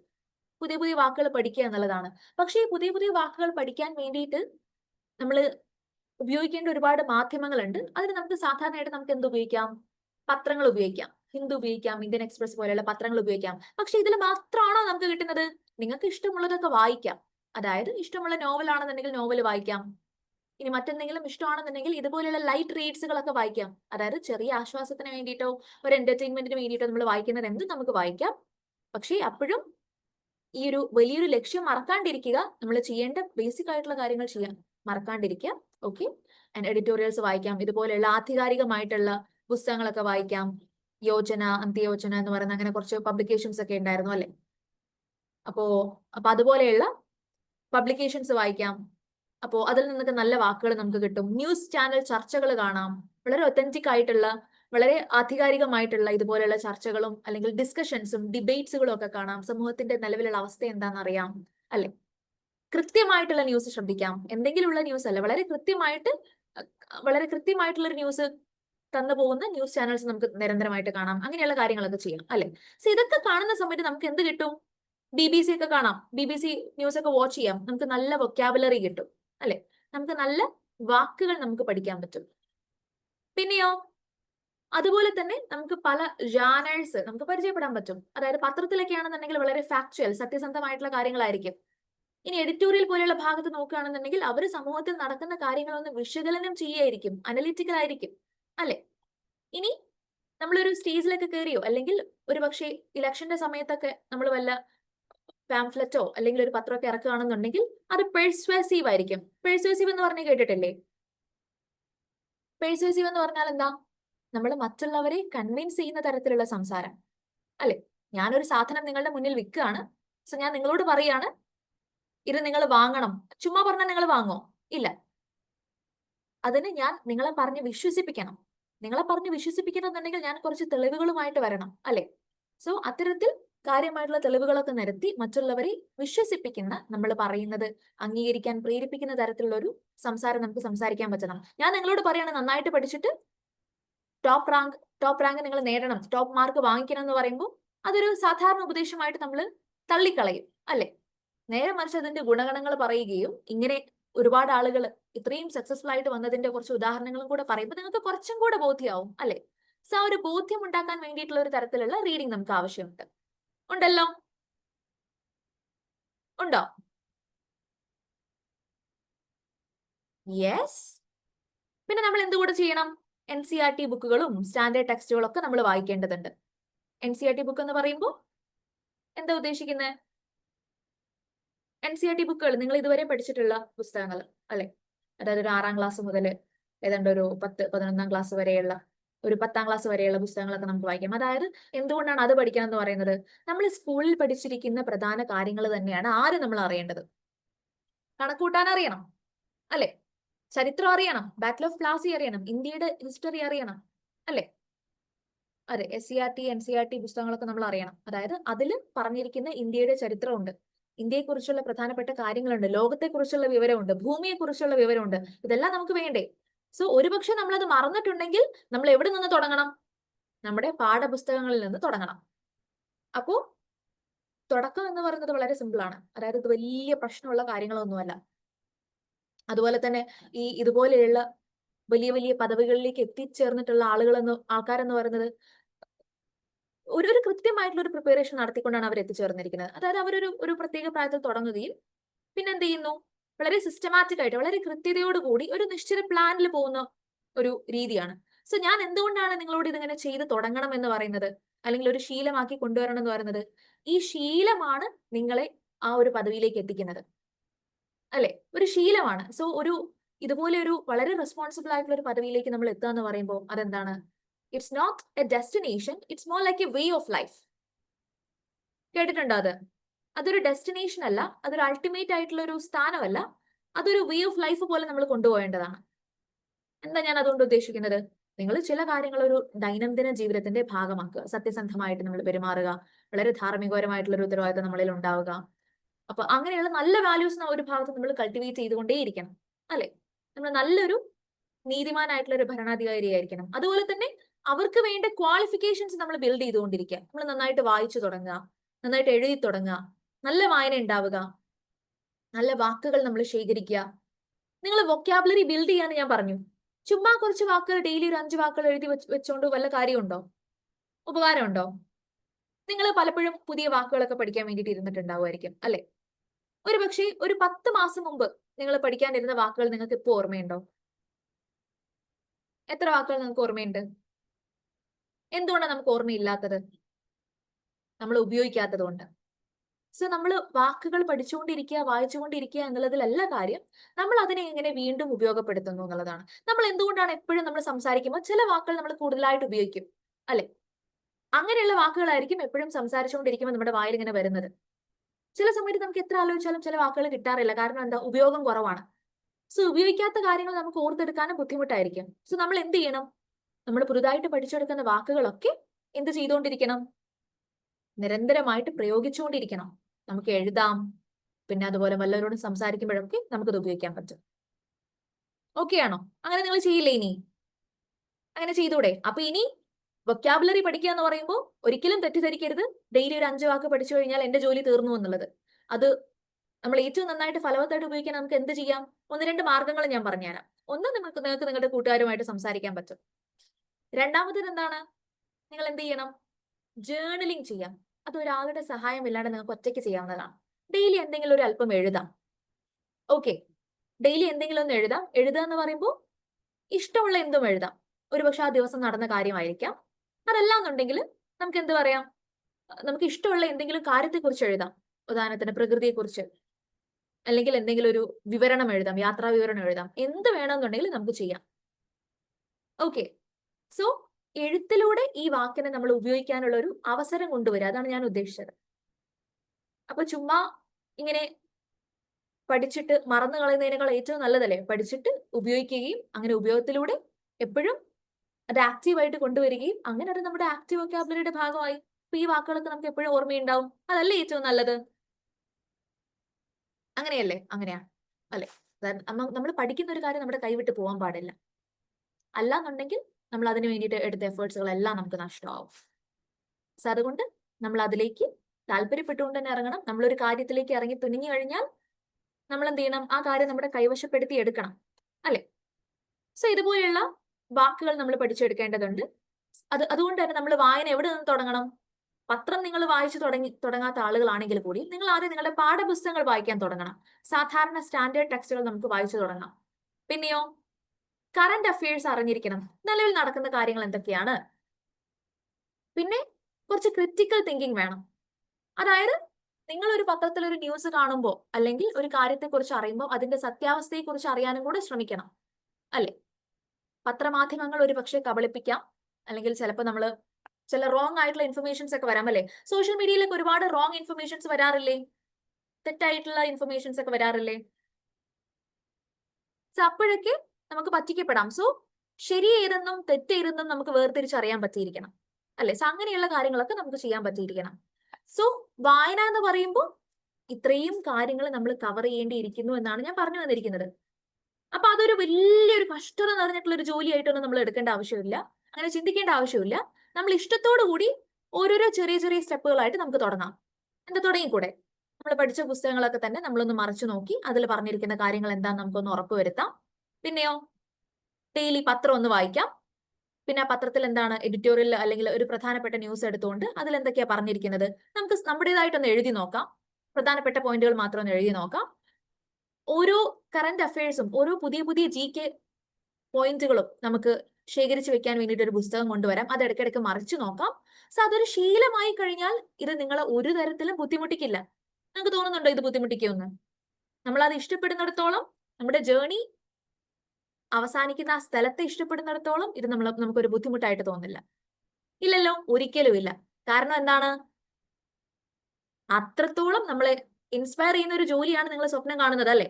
ഒരു പദവിയാണ് നിങ്ങൾ സ്വപ്നം കാണുന്നത്. അതൊരു ജോലിയല്ല, അതൊരു പദവിയാണ് അല്ലെ? ഓക്കെ. മറ്റൊന്നാണ് നമുക്ക് റൈറ്റിംഗ് സ്കിൽസ് വേണം അല്ലെ? നന്നായിട്ട് എഴുതാൻ പറ്റണ്ടേ? അപ്പൊ നമ്മളൊരു കാര്യം വ്യക്തമായിട്ട് എഴുതുന്ന സമയത്ത് എന്തെങ്കിലും വാരി എഴുതാൻ പറ്റുമോ? ഇല്ല. വളരെ സ്ട്രക്ചേർഡ് ആയിരിക്കണം. ഒരു പ്രോപ്പർ ഇൻട്രോ വേണം, ഒരു പ്രോപ്പർ ബോഡി വേണം, ഒരു പ്രോപ്പർ കൺക്ലൂഷൻ വേണം. അനാവശ്യമായിട്ടുള്ളതൊന്നും വാരി വലിച്ച് എഴുതേണ്ട ആവശ്യമില്ല. നമ്മൾ എന്ത് എഴുതുകയാണെന്നുണ്ടെങ്കിലും വളരെ കൃത്യമായിട്ട് നമുക്ക് എഴുതണം. ഒരു കൊഹറൻസ് അവിടെ വേണം അല്ലെ? കൊഹറൻസ് എന്ന് പറഞ്ഞാൽ എന്താണ്? ഒരു യൂണിറ്റി വേണം. ഞാൻ പൊല്യൂഷനെ കുറിച്ചാണ് പറയുന്നതെന്നുണ്ടെങ്കിൽ ഞാൻ അതിനിടയ്ക്ക് അന്താരാഷ്ട്ര കാര്യങ്ങളൊന്നും സംസാരിക്കേണ്ട ആവശ്യമില്ല. അല്ലെങ്കിൽ ഭീകരവാദത്തെ കുറിച്ച് സംസാരിക്കേണ്ട ആവശ്യമില്ല. ഞാൻ പൊല്യൂഷനെ കുറിച്ചാണ് പറയുന്നതെങ്കിൽ പൊല്യൂഷനെ കുറിച്ച് തന്നെ സംസാരിക്കണം അല്ലെ? ഒരു കാര്യത്തെ കുറിച്ച് പറയുമ്പോൾ അതിൽ തന്നെ നമ്മൾ ഉറച്ചു നിന്നുകൊണ്ട് അതിനെ കുറിച്ച് തന്നെ സംസാരിക്കണം. വിഷയം മാറിപ്പോവരുത് അല്ലേ? പിന്നെ നമ്മൾ ഒരുപാട് വാരി വലിച്ചെഴുതാണ്ട് വ്യക്തമായിട്ടും കൃത്യമായിട്ടും എഴുതാൻ പറ്റണം അല്ലെ? ഈ എഴുതുന്ന സമയത്ത് വളരെ നന്നായിട്ട് അടുത്ത സെന്റൻസുകളിലേക്കൊക്കെ പോകാനൊക്കെ പറ്റണം അല്ലെ? ഇങ്ങനെയുള്ള കാര്യങ്ങൾ, അതായത് ഇങ്ങനെയുള്ള കുറച്ച് കാര്യങ്ങളൊക്കെ ചെയ്തു കഴിഞ്ഞാൽ നമുക്ക് വളരെ ഭംഗിയായിട്ട് എഴുതാൻ പറ്റും. അപ്പം എഴുത്തിൽ നമ്മൾ നന്നായിട്ട് ശ്രദ്ധിക്കേണ്ടതുണ്ട് എന്നാണ് ഞാൻ പറഞ്ഞു വരുന്നത്. ഇതിന്റെ എഴുത്തിന്റെ രൂപങ്ങളൊക്കെ നിങ്ങൾ പിന്നീട് ഈ ഒരു ജേർണിയിൽ നിങ്ങൾ പഠിച്ചെടുക്കുന്നതായിരിക്കും. സോ ഞാൻ ഒരു ഉദാഹരണം പറഞ്ഞതേ ഉള്ളൂ. സോ നമ്മൾ എഴുതുക എന്ന് പറയുമ്പോൾ ചുമ്മാ എഴുതുക എന്നല്ല ഞാൻ ഉദ്ദേശിച്ചിരിക്കുന്നത്. ഞാൻ നിങ്ങളോട് ജേർണലിംഗ് ചെയ്യാൻ പറയുമ്പോഴും അത് നമുക്ക് ഇഷ്ടമുള്ളത് എഴുതാം. നേരെ മറിച്ച് നിങ്ങൾ സ്വന്തമായിട്ട് ഒരു എസ്സേ എഴുതുകയാണെന്നുണ്ടെങ്കിലോ, ഡെഫിനറ്റ്ലി നിങ്ങൾക്കറിയാം സിവിൽ സർവീസ് പരീക്ഷയ്ക്ക് ഒരുപാട് എസ്സേസ് എഴുതാൻ ഉണ്ടാവാറുണ്ട്. ഒരുപാട് ക്വസ്റ്റ്യൻസ് വരാറുണ്ട്. ഒരുപാട് എസ്സേസ് എഴുതേണ്ടി വരും. അപ്പോ ആ എസ്സേസിന് ഏറ്റവും നല്ല മാർക്ക് കിട്ടണമെന്നുണ്ടെങ്കിൽ നമുക്ക് എന്ത് വേണം? നല്ല എഴുത്ത് വേണം. അത് വേണ്ടേ? അത് പെട്ടെന്ന് ഒരു ദിവസം ആ പരീക്ഷയ്ക്ക് തയ്യാറെടുക്കുന്ന ആ വർഷം കൊണ്ട് നിങ്ങൾക്ക് ഉണ്ടാക്കാവുന്ന ഒരു കാര്യമാണോ? അല്ലെങ്കിൽ ആ ഒരു ഏതാണ്ട് 1-2 മാസം കൊണ്ട് നമുക്ക് ഉണ്ടാക്കാവുന്ന ഒരു കാര്യമാണോ? അത് സമയമെടുക്കും. കാരണം എന്താണ്? അതിൽ നമ്മൾ ഉപയോഗിക്കുന്നത് ഭാഷയാണ്, ലാംഗ്വേജ് ആണ്. ലാംഗ്വേജ് എന്ന് പറയുന്നത് 2 മാസം കൊണ്ട് നമുക്ക് പഠിച്ചെടുക്കാവുന്ന ഒരു കാര്യമല്ല. അതൊരു ശീലം കൊണ്ട് നമുക്ക് പഠിച്ചെടുക്കാവുന്ന ഒരു കാര്യമാണ്. അതുകൊണ്ട് ഒരിക്കലും ഇതുപോലെയുള്ള കാര്യങ്ങൾ 1-2 മാസം കൊണ്ടോ അല്ലെങ്കിൽ 1 മാസം കൊണ്ടോ 2 ദിവസം കൊണ്ടോ പഠിച്ചെടുക്കാവുന്ന കാര്യങ്ങളല്ല. അപ്പൊ ഇതൊക്കെ ഒരു ശീലത്തിനെ അടിസ്ഥാനപ്പെടുത്തിയിട്ടാണ് നിൽക്കുന്നത്. സോ എന്തുകൊണ്ടാണ് ഇങ്ങനെ ഒരു ശീലം വേണ്ടതെന്ന് നിങ്ങൾക്ക് മനസ്സിലായോ? അപ്പൊ അത് നമ്മൾ ചെയ്യണം. സോ നമ്മൾ നന്നായിട്ട് എസ്സേസ് എഴുതാൻ പഠിക്കണം. നല്ല സ്ട്രോങ് ആയിട്ടുള്ള ആർഗ്യുമെന്റ് വേണം. നല്ല ഒരു ചോദ്യം ചോദിക്കുമ്പോൾ കൃത്യമായിട്ടുള്ള ആൻസർ നമുക്ക് പറയാൻ പറ്റണം. നല്ല ഗ്രാമർ വേണം, നല്ല പങ്ക്ച്വേഷൻ വേണം, കൃത്യമായിട്ടുള്ള സ്ഥലത്ത് കുത്തും കോമയൊക്കെ കൊടുക്കണം, പ്രോപ്പർ എക്സ്പ്രഷൻസ് നമ്മൾ ഉപയോഗിക്കണം. ഇങ്ങനെയൊക്കെ ഉപയോഗിച്ചാല് നല്ല ഒരു എസ്സേ അല്ലെങ്കിൽ നല്ലൊരു എഴുത്തിലേക്ക് നമുക്ക് വരാൻ പറ്റുള്ളൂ. സോ ഇതുവരെയുള്ള നിങ്ങളുടെ എഴുത്തിന് നിങ്ങൾ എങ്ങനെ 10ൽ എത്ര മാർക്ക് നിങ്ങൾ കൊടുക്കും? ഒന്ന് പറഞ്ഞേ. ഇതുവരെ നിങ്ങൾ എസ്സേ എഴുതി അല്ലെങ്കിൽ ഒരുപക്ഷെ നിങ്ങൾ പ്രാക്ടീസ് ചെയ്യുന്ന ആളുകളാണെന്നുണ്ടെങ്കിൽ അല്ലെങ്കിൽ ഇതുവരെയുള്ള നിങ്ങളുടെ ഒരു എഴുത്തിന് നിങ്ങൾ എത്ര മാർക്ക് കൊടുക്കും? അപ്പൊ നമുക്ക് അതിൽ നിന്ന് വളരാനുണ്ടോ എന്നാണ് എന്റെ ചോദ്യം. അപ്പൊ നിലവിലുള്ള നമ്മുടെ ആ ഒരു എഴുത്തിന്റെ അവസ്ഥയിൽ നിന്ന് നമ്മൾക്ക് ഒരുപാട് വളരാനുണ്ടോ? 6/10, 7/8, 7/8, 6.5. ഓക്കെ. അപ്പൊ ഇത് നിങ്ങൾ കുട്ടികൾ അല്ലെങ്കിൽ മുതിർന്നവരായിരിക്കാം, നിങ്ങൾ ജോലി ചെയ്യുന്നവരായിരിക്കാം, നിങ്ങൾ പഠിക്കുന്ന ആളുകളായിരിക്കാം.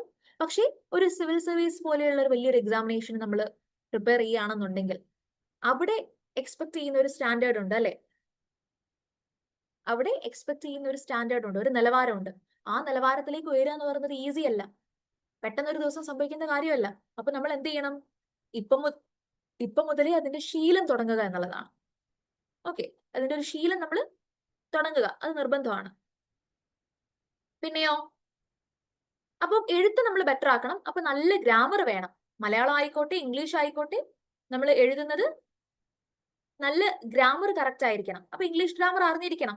കുത്തും കോമയൊക്കെ കറക്റ്റ് കൊടുക്കേണ്ട സ്ഥലത്ത് നമ്മൾ കൊടുക്കണം, അല്ലെ? നല്ല വാക്കുകൾ ഉപയോഗിക്കണം, നല്ല വൊക്കാബുലറി ഉപയോഗിക്കണം, അല്ലെ? പിന്നെ നമ്മൾ സ്ഥിരമായിട്ട് എഴുതിയിട്ട് നമ്മൾ വായിച്ചു നോക്കുകയും വേണമെങ്കിൽ നമ്മുടെ ഫ്രണ്ട്സിനൊക്കെ വായിക്കാൻ കൊടുക്കാം. എന്നിട്ട് അവരോട് ഓക്കെ എന്തൊക്കെ കുറ്റങ്ങളുണ്ട്, കുറവുകളുണ്ട് എന്ന് നമ്മൾ തന്നെ അല്ലെങ്കിൽ നമ്മുടെ മറ്റുള്ളവരുടെ സഹായത്തോടു കൂടി നമ്മളത് കണ്ടുപിടിക്കണം, പരിഹരിക്കണം. കാരണം ഓരോ ചാൻസും വിലപ്പെട്ടതാണ്, അല്ലെ? പിന്നെയോ, അതുപോലെ തന്നെയാണ് വളരെ പ്രധാനപ്പെട്ട ഒന്നാണ് സ്പീക്കിംഗ് സ്കിൽസ് എന്ന് പറയുന്നത്. നിങ്ങളുടെ സ്പീക്കിംഗ് സ്കിൽസ്, അത് മലയാളമോ ഇംഗ്ലീഷോ ആയിക്കോട്ടെ, നിങ്ങൾ ഇപ്പൊ അതിന് എത്ര മാർക്ക് കൊടുക്കും? 10ൽ എത്ര മാർക്ക് കൊടുക്കും? നിങ്ങളൊന്ന് പറഞ്ഞേ.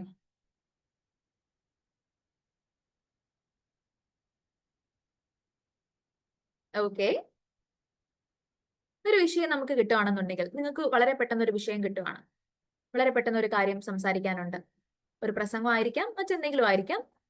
നമ്മൾ അതിനെക്കുറിച്ച് സംസാരിച്ചു വരികയാണെന്നുണ്ടെങ്കിൽ നമുക്കതിൽ സംസാരിക്കാനുള്ള കഴിവ് നമ്മൾ എങ്ങനെ വിലയിരുത്തും? നമുക്ക് എത്ര നന്നായിട്ട് അതിൽ വാക്കുകൾ ഉപയോഗിക്കാൻ പറ്റുന്നോ, എത്ര ഭംഗിയായിട്ട് ഇത് കേൾക്കുന്ന ആളുകളെ കൺവിൻസ് ചെയ്യാൻ പറ്റുന്നോ, അല്ലെ?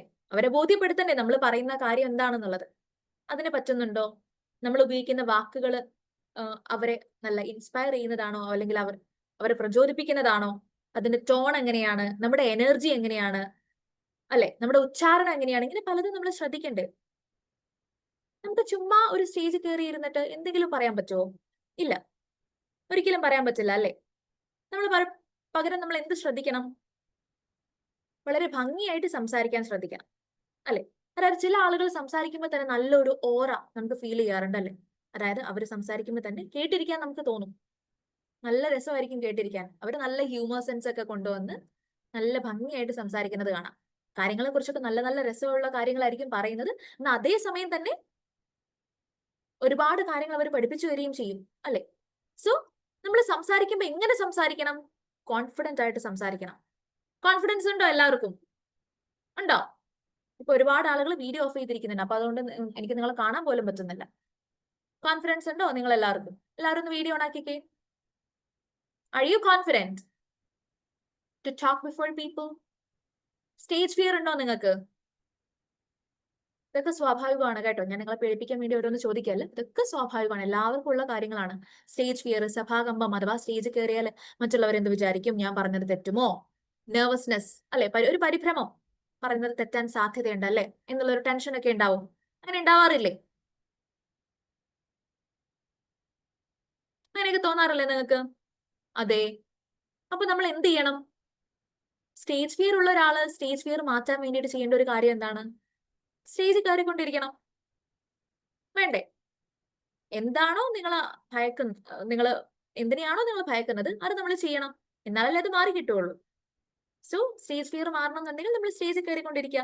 ഇംഗ്ലീഷ് സംസാരിക്കാൻ, അല്ലെങ്കിൽ മലയാളം ആയിക്കോട്ടെ, ഏത് ഭാഷയിലും നമുക്ക് കുറച്ച് ആളുകളുടെ മുന്നിൽ സംസാരിക്കാനോ അല്ലെങ്കിൽ ആത്മവിശ്വാസത്തോടു കൂടി എന്ത് കാര്യം സംസാരിക്കാനോ നമുക്ക് മടിയോ ടെൻഷനോ അല്ലെങ്കിൽ ഒരു ആത്മവിശ്വാസക്കുറവോ ഉണ്ടോ എന്നുണ്ടെങ്കിൽ നമ്മളത് ചെയ്യണം. ചെയ്ത് ചെയ്ത് ചെയ്ത് ചെയ്ത് പ്രാക്ടീസ് ചെയ്യണം. അപ്പൊ നമ്മൾ വിചാരിക്കും തെറ്റിക്കഴിഞ്ഞാലോ ആളുകൾ എന്ത് വിചാരിക്കും, എനിക്കത് അറിയില്ലെന്ന് അവരറിയില്ലേ? അറിഞ്ഞോട്ടെ. എല്ലാവരും അങ്ങനെയാണ് പഠിക്കുന്നത്, ഒരുപാട് തെറ്റുകൾ വരുത്തിയിട്ടാണ് നമ്മൾ പഠിക്കുന്നത്. കാരണം തെറ്റ് പറ്റുക എന്ന് പറയുന്നത് എന്താണ്? മാനുഷികമാണ്, അത് എല്ലാവർക്കും പറ്റും. അപ്പൊ എല്ലാവരും എത്ര നന്നായിട്ട് സംസാരിക്കുന്ന ആളും ഒരു സ്റ്റേജിൽ ഇങ്ങനെ തന്നെയായിരുന്നു. സോ എല്ലാവർക്കും ഒരു ബിഗിനിങ് ഉണ്ട്, എല്ലാവർക്കും ഒരു ആദ്യ പടിയുണ്ട്, എല്ലാവർക്കും ഒരു തുടക്കം ഉണ്ടായിരുന്നു. ഈ മുകളിലറ്റം എത്തിയിരിക്കുന്ന വളരെ പ്രശസ്തരായിട്ടുള്ള ഏത് ആളുകളുടെ ലൈഫ് എടുത്ത് നോക്കിയാലും നമുക്ക് മനസ്സിലാവും എല്ലാവർക്കും ഒരു തുടക്കം ഉണ്ടായിരുന്നു. ആ തുടക്കം എന്ന് പറയുന്നത് ഇറ്റ് വാസ് നെവർ ഈസി, അത് ഒരിക്കലും ഈസി അല്ലായിരുന്നു. ഒരുപാട് കഷ്ടപ്പാടും ഒരുപാട് തോൽവികളും കഴിഞ്ഞതിന് ശേഷമാണ് അവർ ആ സക്സസിലേക്ക് എത്തിയിരിക്കുന്നത്. ഓക്കെ, സോ എപ്പോഴും ഇതുപോലെയുള്ള നമ്മളെ പേടിപ്പെടുത്തുന്ന ചില ഭാഗങ്ങൾ, ചിലപ്പോൾ നിങ്ങൾക്ക് വായിക്കാനും എഴുതാനും ഒക്കെ ഓക്കെ, സംസാരിക്കാൻ നിങ്ങൾക്ക് പേടിയായിരിക്കും. അപ്പൊ പേടിയുള്ള ഭാഗങ്ങൾ നമ്മൾ കൂടുതലായിട്ട് ചെയ്യുക, കൂടുതലായിട്ട് ഫോക്കസ് ചെയ്യുക, ആ സ്ഥലങ്ങളിൽ നമ്മൾ കൂടുതലായിട്ട് പരിഗണന കൊടുക്കുക. ഇങ്ങനെയൊക്കെ നമുക്ക് ചെയ്യാം. ചെയ്തൂടെ? ചെയ്യാലോ? അതെ. സോ അങ്ങനെയുള്ള കാര്യങ്ങളൊക്കെ നമ്മൾ ചെയ്യാൻ ശ്രമിക്കാം, റൈറ്റ്? സോ അതിന് വേണ്ടിയിട്ട് നമുക്ക് എന്ത് ചെയ്യാം? ഇതുപോലെ നമുക്ക് ഇനി നമ്മൾ എന്ത് ചെയ്യണം? ഇനി ഇത്തരത്തിലുള്ള അവസരങ്ങൾ നിങ്ങൾക്ക് കിട്ടുകയാണെന്നുണ്ടെങ്കിൽ ഏതെങ്കിലും ഒരു വേദിയിൽ നിങ്ങൾക്ക് സംസാരിക്കാനുള്ള ഒരു അവസരം കിട്ടുകയാണ്, ഇനി നിങ്ങൾ അത്തരത്തിലുള്ള ഒരു അവസരങ്ങൾ നിങ്ങൾ ഉപയോഗപ്പെടുത്തോ, പേടിച്ച് പിന്മാറി നിൽക്കോ? ഒന്ന് പറഞ്ഞേ. നിങ്ങൾക്ക് ഒരു പക്ഷെ സംസാരിക്കാൻ പേടിയാണെന്നുണ്ടെങ്കിലും നിങ്ങൾ പേടിച്ച് പിന്മാറി നിൽക്കുവോ, അതോ ഒന്ന് ശ്രമിച്ചു നോക്കോ? എന്ത് ചെയ്യും നിങ്ങൾ? യു ട്രൈ അല്ലെ? യെസ്, ആ അവസരത്തെ നമ്മൾ ഉപയോഗപ്പെടുത്തുക.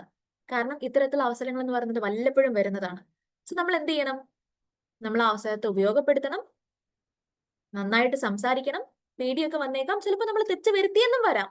But that's fine. ഞാൻ പറഞ്ഞു, എല്ലാവരും ഇതുപോലെ തെറ്റുകൾ ഒരുപാട് വരുത്തിക്കൊണ്ടും ഒരുപാട് തെറ്റുകൾ വരുത്തി കഴിഞ്ഞാലേ നമുക്ക് കറക്റ്റ് ചെയ്യാൻ പറ്റുള്ളൂ, അല്ലെ? ഒരുപക്ഷെ നമ്മൾ സംസാരിക്കാണ്ടിരുന്നാൽ നമ്മൾ തെറ്റ് സംഭവിക്കും അല്ലെങ്കിൽ തെറ്റ് പറയും എന്ന് വിചാരിച്ച് സംസാരിക്കാണ്ടിരുന്നാൽ ആ തെറ്റ് നമ്മുടെ കയ്യിൽ എപ്പോഴും ഉണ്ടാവും. ഒരു തവണ തെറ്റ് സംസാരിച്ച് പിന്നീട് അത് കറക്റ്റ് ചെയ്യുമ്പോൾ നമുക്കത് കറക്റ്റ് ചെയ്യാൻ പറ്റും, അല്ലെ? സോ നമ്മൾ എന്ത് ചെയ്യണം? നന്നായിട്ട് സംസാരിക്കാനുള്ള അവസരങ്ങളൊക്കെ ഉപയോഗിക്കണം. സോ അത് സ്റ്റേജിൽ കയറുന്ന ഒരു അവസരമാണെന്നുണ്ടെങ്കിലും ഇനി ഇന്റർവ്യൂലൊക്കെ നമുക്ക് നന്നായിട്ട് നല്ല കോൺഫിഡന്റ് ആയിട്ട് സംസാരിക്കാൻ പറ്റണം, അല്ലെ? അല്ലെങ്കിൽ ഗ്രൂപ്പ് സെറ്റിംഗ്സിലൊക്കെ, നമ്മൾ ക്ലാസ് റൂമിലൊക്കെ, നമ്മുടെ സ്കൂളിലൊക്കെ അല്ലെങ്കിൽ കോളേജിലൊക്കെ ഒരുപാട് ഡിസ്കഷൻസ് ഒക്കെ കണ്ടിട്ടുണ്ടാവുമായിരിക്കും, ഇല്ലേ? ക്ലാസ് ഡിസ്കഷനും ഗ്രൂപ്പ് ഡിസ്കഷനും ഡിബേറ്റും ഒക്കെ കേട്ടിട്ടുണ്ടോ? ഡിബേറ്റ് എന്ന് പറഞ്ഞാൽ എന്താണ്? വാദപ്രതിവാദം. കേട്ടിട്ടുണ്ടോ? ക്ലാസ്സിലെ ഗ്രൂപ്പ് ഡിബേറ്റ്സ് ഒക്കെ നടത്താറുണ്ടോ? ഗ്രൂപ്പ് ഡിസ്കഷൻ ഒക്കെ നടത്താറുണ്ടോ? അതിലൊക്കെ നിങ്ങൾ പങ്കെടുക്കാറുണ്ടോ? ഒന്ന് പറഞ്ഞേ എല്ലാവരും. ഉണ്ട് അല്ലെ? അപ്പൊ ഇതിലൊക്കെ എന്തുകൊണ്ട് നമ്മൾ പങ്കെടുക്കണം? ഇതൊക്കെ നമുക്ക് സംസാരിക്കാനുള്ള അവസരങ്ങളാണ്. നമ്മൾ വിചാരിക്കും നമുക്ക് അവസരം ഇല്ലാന്ന്, പക്ഷെ ഇങ്ങനെ ഒന്ന് കണ്ണു തുറന്ന് നോക്കിയാൽ ഇങ്ങനെ പല അവസരങ്ങളും ഉണ്ട്. പക്ഷെ നമ്മളത് ഉപയോഗപ്പെടുത്തുന്നുണ്ടോ? അതാണ് നമ്മൾ അറിയേണ്ടത്. സോ ആ സമയത്ത് ഏറ്റവും ഭംഗിയായിട്ട് ആ ഒരു അവസരങ്ങൾ നമ്മൾ ഉപയോഗപ്പെടുത്തുക. സോ നമ്മൾ എന്ത് ചെയ്യണം? ഗ്രൂപ്പ് ഡിസ്കഷൻ ഒക്കെ ആണെന്നുണ്ടെങ്കിൽ നമ്മൾ നമ്മുടേതായിട്ടുള്ള പോയിന്റുകൾ നമുക്ക് സംഭാവന ചെയ്യണം. ഡിബേറ്റ് ആണെന്നുണ്ടെങ്കിൽ, വാദപ്രതിവാദം ആണെന്നുണ്ടെങ്കിൽ ഒരാൾ പറയുന്നത് തെറ്റാണ്, നമ്മുടേതാണ് ശരി എന്നുള്ളത് നമ്മൾ പ്രൂവ് ചെയ്യണം, അല്ലെ? സോ ആ കാര്യത്തിൽ നമുക്ക് നന്നായിട്ട് ചിന്തിക്കാൻ പറ്റും, നമുക്ക് നന്നായിട്ട് സംസാരിക്കാൻ പറ്റും, അല്ലെ? പിന്നെ പ്രസന്റേഷൻ സ്കിൽസ് വരും. നമ്മൾ ഒരു കാര്യം സംസാരിക്കുക എന്നുള്ളത് മാത്രമല്ല, നല്ല പ്രസന്റേഷൻ സ്കിൽസും ആവശ്യമുണ്ട്. അതായത് ഞാൻ സംസാരിക്കുന്ന സമയത്ത് ഞാൻ ഇങ്ങനെ തലയും ചൊറിഞ്ഞ് കൺഫ്യൂഷനായി ടെൻഷനായി ഇങ്ങനെ സംസാരിച്ചാൽ എങ്ങനെ ഉണ്ടാവും? അത് കാണുന്ന കാണികൾക്ക് തന്നെ നിങ്ങൾക്ക് തന്നെ മനസ്സിലാവും എനിക്ക് കോൺഫിഡൻസ് ഇല്ലെന്ന് മനസ്സിലാവും, അല്ലെ? നേരെ മറിച്ച് വളരെ കോൺഫിഡന്റ് ആയിട്ട് നിങ്ങളെ ഫേസ് ടു ഫേസ് നിങ്ങൾ നോക്കിക്കൊണ്ട് നല്ല ഐ കോണ്ടാക്ട് ഒക്കെ കീപ്പ് ചെയ്തുകൊണ്ടാണ് ക്ലാസ് എടുക്കുന്നതെങ്കിലോ അല്ലെങ്കിൽ സംസാരിക്കുന്നതെങ്കിലോ, ഒരാള് സ്റ്റേജിൽ കയറി സംസാരിക്കുന്നതെങ്കിലോ, അയാൾക്ക് നല്ല കോൺഫിഡൻസ് ഉണ്ട്. അയാൾക്ക് ആര് വന്നാലും അവരുടെ മുന്നിൽ കയറി സംസാരിക്കാനുള്ള ഒരു കഴിവുണ്ട്, ധൈര്യമുണ്ട്, അല്ലെ? ഇതെങ്ങനെയാ വരുന്നത്? ഈ ധൈര്യം എങ്ങനെയാ വന്നത്? നമ്മൾ ചെയ്താണ് വരുന്നത്. ഓക്കെ, അപ്പൊ ഇനി അങ്ങനെയുള്ള അവസരങ്ങൾ കിട്ടിയാൽ നിങ്ങൾ നിർബന്ധമായിട്ട് എന്ത് ചെയ്യണം? ഇതുപോലുള്ള സ്റ്റേജുകൾ ഉപയോഗപ്പെടുത്തുക, സംസാരിക്കാനുള്ള അവസരങ്ങൾ ഉപയോഗപ്പെടുത്തണം. പിന്നെ കാരണം എന്താണ്? നിങ്ങൾക്ക് അതുപോലുള്ള ഇന്റർവ്യൂസിലൊക്കെ പ്രിലിമിനറി മെയിൻസ് ഒക്കെ കഴിഞ്ഞ് നമുക്ക് ഇന്റർവ്യൂസ് ഒക്കെ കടക്കാനൊക്കെ ഉണ്ട്, അല്ലെ? സോ ഇന്റർവ്യൂസിലൊക്കെ നമുക്ക് വളരെ കോൺഫിഡന്റ് ആയിട്ട് സംസാരിക്കേണ്ടതുണ്ട്. ഈ 3 ഘട്ടങ്ങളും കഴിഞ്ഞാലേ നമ്മൾ ഇതിലേക്ക് കടക്കുകയുള്ളൂ, അല്ലെ? പിന്നെ നമ്മൾ എന്ത് ചെയ്യണം? നമ്മൾ സംസാരിക്കുമ്പോൾ തന്നെ നമ്മൾ എങ്ങനെ സംസാരിക്കാൻ പറ്റണം? വളരെ സ്പോണ്ടേനിയസ് ആയിട്ട് സംസാരിക്കാനും അതുപോലെ തന്നെ വളരെ ലോജിക്കൽ ആയിട്ട് സംസാരിക്കാനും പറ്റണം, അല്ലെ? നമ്മൾ സംസാരിക്കണമല്ലോ എന്ന് ആലോചിച്ച് നമ്മൾ സംസാരിക്കാൻ തുടങ്ങിയ സമയത്ത് തന്നെ എന്തെങ്കിലുമൊക്കെ വിളിച്ചു പറയുക എന്നുള്ളതല്ല, പറയുന്നത് നമുക്ക് പറഞ്ഞുകൊണ്ടേയിരിക്കാൻ പറ്റണം. എന്നാൽ അതേസമയം തന്നെ പറയുന്നതിൽ യുക്തി വേണം, അല്ലെ? നമുക്ക് മണ്ടത്തരം വിളിച്ചു പറയാൻ പറ്റുമോ? ഇല്ല. നമുക്ക് ലോജിക്കൽ ആയിട്ടുള്ള കാര്യങ്ങൾ പറയണം, വളരെ യുക്തിപരമായിട്ടുള്ള ശരിയായിട്ടുള്ള കാര്യങ്ങൾ പറയണം, സത്യമായിട്ടുള്ള കാര്യങ്ങൾ പറയണം, മറ്റുള്ളവർക്ക് ഉപകാരപ്പെടുന്ന കാര്യങ്ങൾ പറയണം, അല്ലെ? സോ പറയുമ്പോൾ നമ്മൾ അങ്ങനെ സംസാരിക്കാൻ ശ്രമിക്കുക. സോ അത് നമ്മുടെ ഒരു ശീലമായിട്ട് മാറും. സോ ഒരുപക്ഷെ പലരും പറയുന്ന ഒരു പ്രശ്നമാണ്, എനിക്ക് അങ്ങനെ സംസാരിച്ച് ശീലമില്ല, സംസാരിക്കാൻ പറ്റുന്നില്ല, ഒരു സെന്റൻസ് പറഞ്ഞു കഴിഞ്ഞാൽ പിന്നെ അടുത്തത് എന്താണെന്ന് ഞാൻ ആലോചിച്ച് നിൽക്കാറാണ് പതിവ്. സോ ആ പേടി കാരണമായിട്ട് അവിടെ നിർത്തി കഴിഞ്ഞാൽ പിന്നെ നമ്മൾ എന്നേക്കും ആ ഭാഗത്ത് തന്നെ നമ്മൾ സ്റ്റക്ക് ആവും. പകരം നമ്മൾ എന്ത് ചെയ്യണം? ഒരു തവണ അങ്ങനെ ഒരു മിസ്റ്റേക്ക് പറ്റിക്കഴിഞ്ഞാൽ അടുത്ത തവണ വീണ്ടും ശ്രമിക്കുക. അപ്പോൾ ആദ്യത്തേതിനേക്കാൾ കുറച്ചുകൂടെ ബെറ്റർ ആവും. വീണ്ടും ശ്രമിക്കുക, കുറച്ചും കൂടെ ഡീറ്റെയിൽസ് കളക്ട് ചെയ്യുക, കുറച്ചും കൂടെ അതിന് വേണ്ടിയിട്ടൊന്ന് ഒരുങ്ങുക, എന്നിട്ട് സംസാരിച്ച് നോക്കുക. അപ്പോൾ രണ്ടാമത്തേതിനേക്കാൾ ഒരു അല്പം കൂടെ ബെറ്റർ ആയി. മൂന്നാമത്തെ തവണ അല്ലെങ്കിൽ 4ാമത്തെ തവണ ഇതുപോലെ നമ്മൾ ചെയ്തുകൊണ്ടിരിക്കുക. കുറെ കൂടെ അതിനെക്കുറിച്ചൊന്ന് ഡീറ്റെയിൽസ് കളക്ട് ചെയ്യുക, എന്നിട്ട് ഒന്നുകൂടെ സംസാരിക്കാൻ ശ്രമിച്ചു നോക്കുക. പിന്നെ ആ സ്ട്രക്ചർ ഒന്ന് വ്യത്യാസപ്പെടുത്താൻ ശ്രമിച്ചു നോക്കുക. എന്തെങ്കിലും ഒരു വ്യത്യസ്തതയോട് കൂടി അവതരിപ്പിക്കാൻ ശ്രമിച്ചു നോക്കുക. ഉച്ചാരണം ഒന്ന് കറക്റ്റ് ആണോ എന്ന് നോക്കുക. നമ്മൾ പ്രസന്റേഷൻ എങ്ങനെയുണ്ട്, നമ്മൾ കാണുമ്പോൾ നമ്മൾ കോൺഫിഡന്റ് ആണോ അല്ലയോ എന്ന് അവർക്ക് ഫീൽ ചെയ്യുന്നുണ്ടാവുമോ എന്നൊക്കെ നമ്മൾ ഒരു കണ്ണാടിയുടെ മുന്നിലൊക്കെ നിന്നുകൊണ്ടോ നമ്മുടെ ഫ്രണ്ട്സിന്റെ മുന്നിലൊക്കെ നിന്നുകൊണ്ടോ ഒക്കെ നമുക്ക് പരിശോധിക്കാം അല്ലെ. സോ കോൺഫിഡൻസും നമ്മുടെ ബോഡി ലാംഗ്വേജും നമ്മുടെ പ്രസന്റേഷൻ സ്കിൽസും നമ്മുടെ കമ്മ്യൂണിക്കേഷൻ സ്കിൽസും എല്ലാം വളരെ പ്രധാനമാണ്. ഓക്കെ, സോ അങ്ങനെയൊക്കെ ഉണ്ടെങ്കിൽ നമുക്ക് ഇതുപോലുള്ള ഇന്റർവ്യൂസിലൊക്കെ വളരെ നന്നായിട്ട് സംസാരിക്കാൻ പറ്റുള്ളൂ. സോ ഞാൻ എന്താ നിങ്ങളോട് പറഞ്ഞു വരുന്നത്, ഇപ്പോൾ തന്നെ ഇതുപോലെയുള്ള അവസരങ്ങൾ ഉപയോഗപ്പെടുത്തിയാൽ നിങ്ങൾക്കത് വളരെ ഗുണം ചെയ്യും. കാരണം ഇങ്ങനെയുള്ള വലിയ കടമ്പകൾ നമുക്ക് ഇനി കടക്കാനുണ്ട്. പക്ഷേ ഇപ്പൊ നിങ്ങൾ സ്റ്റാർട്ട് ചെയ്യുകയാണെന്നുണ്ടെങ്കിൽ അത് നിഷ്പ്രയാസം നമുക്ക് കീപ്പ് ചെയ്യാനേ പറ്റൂ, അത് സോൾവ് ചെയ്യാൻ പറ്റുന്നതാണ്. ഓക്കെ, പിന്നെയോ നമ്മൾ ആരോട് നമ്മൾ മറുപടി കൊടുക്കുമ്പോഴും അവർ പറയുന്നത് ആദ്യം യെസ് വെരി ഗുഡ് ഉത്തര സുരേഷ്. ഉത്തര സുരേഷ് എന്താ പറയുന്നത് അറിയോ? അവള് സ്റ്റേജിൽ ഡ്രഗ് റിഡക്ഷനെ കുറിച്ച് അല്ല ഡ്രഗ് അഡിക്ഷനെ കുറയ്ക്കുന്നതിനെ കുറിച്ച് സംസാരിച്ചിട്ടുണ്ടായിരുന്നു. That's very good, good one. കാരണം ഉത്തര എന്ന് ചെയ്തിരിക്കുന്ന എന്താണ്, ഒരു ഓപ്പർച്യൂണിറ്റി കിട്ടി, അപ്പൊ അത് ഏറ്റവും നന്നായിട്ട് പ്രയോജനപ്പെടുത്തി അല്ലേ. ഒരു ഓപ്പർച്യൂണിറ്റി എവിടെയുണ്ടോ, നിങ്ങൾ ആരെങ്കിലും ഒരാൾ വരുമോ, ഏതെങ്കിലും ഒരു സ്റ്റുഡന്റിന് വരാമെന്ന് പറയുമ്പോൾ ഏതെങ്കിലും ഒരു സ്റ്റുഡന്റ് ആയിട്ട് നമ്മളിങ്ങനെ എല്ലാവരുടെയും മുഖത്ത് നോക്കി നിൽക്കേണ്ട ആവശ്യമില്ല. നമ്മൾ ഇനീഷ്യേറ്റീവ് എടുക്കുക. ഒരു ലീഡറിന്റെ ഗുണം അതാണ്, ഒരു ലീഡറിന്റെ അടയാളം അതാണ്. അയാൾ മറ്റാർക്കും വേണ്ടി വെയിറ്റ് ചെയ്യില്ല. അയാൾ ആദ്യം മറ്റാരെയൊക്കെ വേണ്ടി വെയിറ്റ് ചെയ്യില്ല. അയാൾ വേഗം അങ്ങ് നടന്നു തുടങ്ങും. ആരില്ലെങ്കിലും ഞാനുണ്ട് എന്നുള്ള രൂപത്തിൽ അയാൾ മുന്നോട്ട്, ആര് വഴി കാണിച്ചില്ലെങ്കിലും ഒരു ലീഡർ വഴി കാണിക്കും അല്ലെ. സോ അത്തരത്തിൽ നമ്മൾ ഇനീഷ്യേറ്റീവ് എടുക്കുക, നമ്മൾ തന്നെ സ്വയം കാര്യങ്ങൾ ചെയ്തു തുടങ്ങാം. ഇനി സംസാരിക്കുമ്പോൾ നമ്മൾ എന്തുകൂടെ ശ്രദ്ധിക്കണം, വളരെ ആക്റ്റീവായിട്ട് ലിസൺ ചെയ്യണം, എന്നിട്ട് വളരെ റെസ്പെക്ട്ഫുൾ ആയിട്ട് നമ്മൾ സംസാരിക്കണം അല്ലെ. നമ്മുടെ ബോഡി ലാംഗ്വേജ് ഇംപ്രൂവ് ചെയ്യണം, സംസാരിക്കുന്നത് വളരെ കൃത്യമായിട്ട് സംസാരിക്കണം. നമ്മൾ പറയുന്നത് മറ്റുള്ളവർക്ക് ക്ലിയർ ആവുന്നില്ല എന്നുണ്ടെങ്കിൽ, മനസ്സിലാവുന്നില്ല എന്നുണ്ടെങ്കിൽ അതിൽ കാര്യമുണ്ടോ? ഇല്ല. സോ നമ്മൾ സംസാരിക്കുമ്പോൾ ഇങ്ങനെയുള്ള കാര്യങ്ങളൊക്കെ നമ്മൾ ശ്രദ്ധിക്കേണ്ടതുണ്ട്. ഓക്കെ, പിന്നെയോ പിന്നെ എന്തൊക്കെ ശ്രദ്ധിക്കണം? സോ അങ്ങനെ നന്നായിട്ട് സംസാരിക്കാൻ വേണ്ടിയിട്ട് നമുക്ക് ഒരുപാട് മാർഗങ്ങളൊക്കെ ഉണ്ട് കേട്ടോ. ഇപ്പോൾ നമുക്ക് നല്ല പബ്ലിക് സ്പീക്കിങ്ങിന് വേണ്ടിയിട്ടുള്ള ഇതുപോലെ ടോപ്പിക്കുകളൊക്കെ എടുക്കാം. നമുക്ക് ഓരോരോ ടോപ്പിക്കുകൾ എടുക്കാം, നമുക്ക് ഓരോന്നിങ്ങനെ പ്രിപ്പയർ ചെയ്ത് നോക്കാം, ചെറിയ തരത്തിലൊക്കെ നമുക്കൊന്ന് പ്രാക്ടീസ് ചെയ്ത് നോക്കാം. എന്നിട്ട് over the course of time കുറെ സമയം എടുത്തുകൊണ്ട് തന്നെ നമ്മൾ മെച്ചപ്പെട്ട് വരും. ചെറിയ ചെറിയ ടോപ്പിക്കുകൾ എടുക്കുക, പറഞ്ഞു നോക്കുക, ഒരുപാട് തിരുത്ത് വരും. ആ പറയുന്നത് ഒന്നും കൂടി ഇൻട്രസ്റ്റിംഗ് ആക്കി നോക്കാം. വാക്കുകൾ നല്ലതാണോ, ഗ്രാമർ കറക്റ്റ് ആണോ, പ്രൊനൗൺസിയേഷൻ കറക്റ്റ് ആണോ, എന്റെ ബോഡി ലാംഗ്വേജ് കറക്റ്റ് ആണോ, ഞാൻ പ്രസന്റ് ചെയ്യുന്ന രൂപം കറക്റ്റ് ആണോ, അല്ലെങ്കിൽ അത് കേൾക്കാൻ കൊള്ളാവോ, എന്റെ പ്രസംഗം കേട്ടാൽ ഞാൻ തന്നെ ഉറങ്ങി പോകുമെന്ന് ആദ്യം ചിന്തിച്ചു നോക്കുക. ഓക്കെ, സോ അങ്ങനെ നമ്മൾ ഒരുപാട് മാറ്റങ്ങൾ വരുത്തിക്കൊണ്ടിരിക്കുക. ഓക്കെ, ഇതൊക്കെ നമുക്ക് പതിയെ പതിയെ ചെയ്യാവുന്നതാണ്.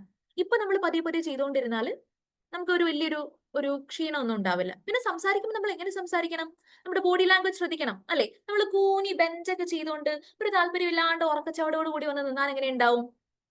അതൊരു നല്ല സ്പീക്കറുടെ ലക്ഷണമാണോ? അല്ല.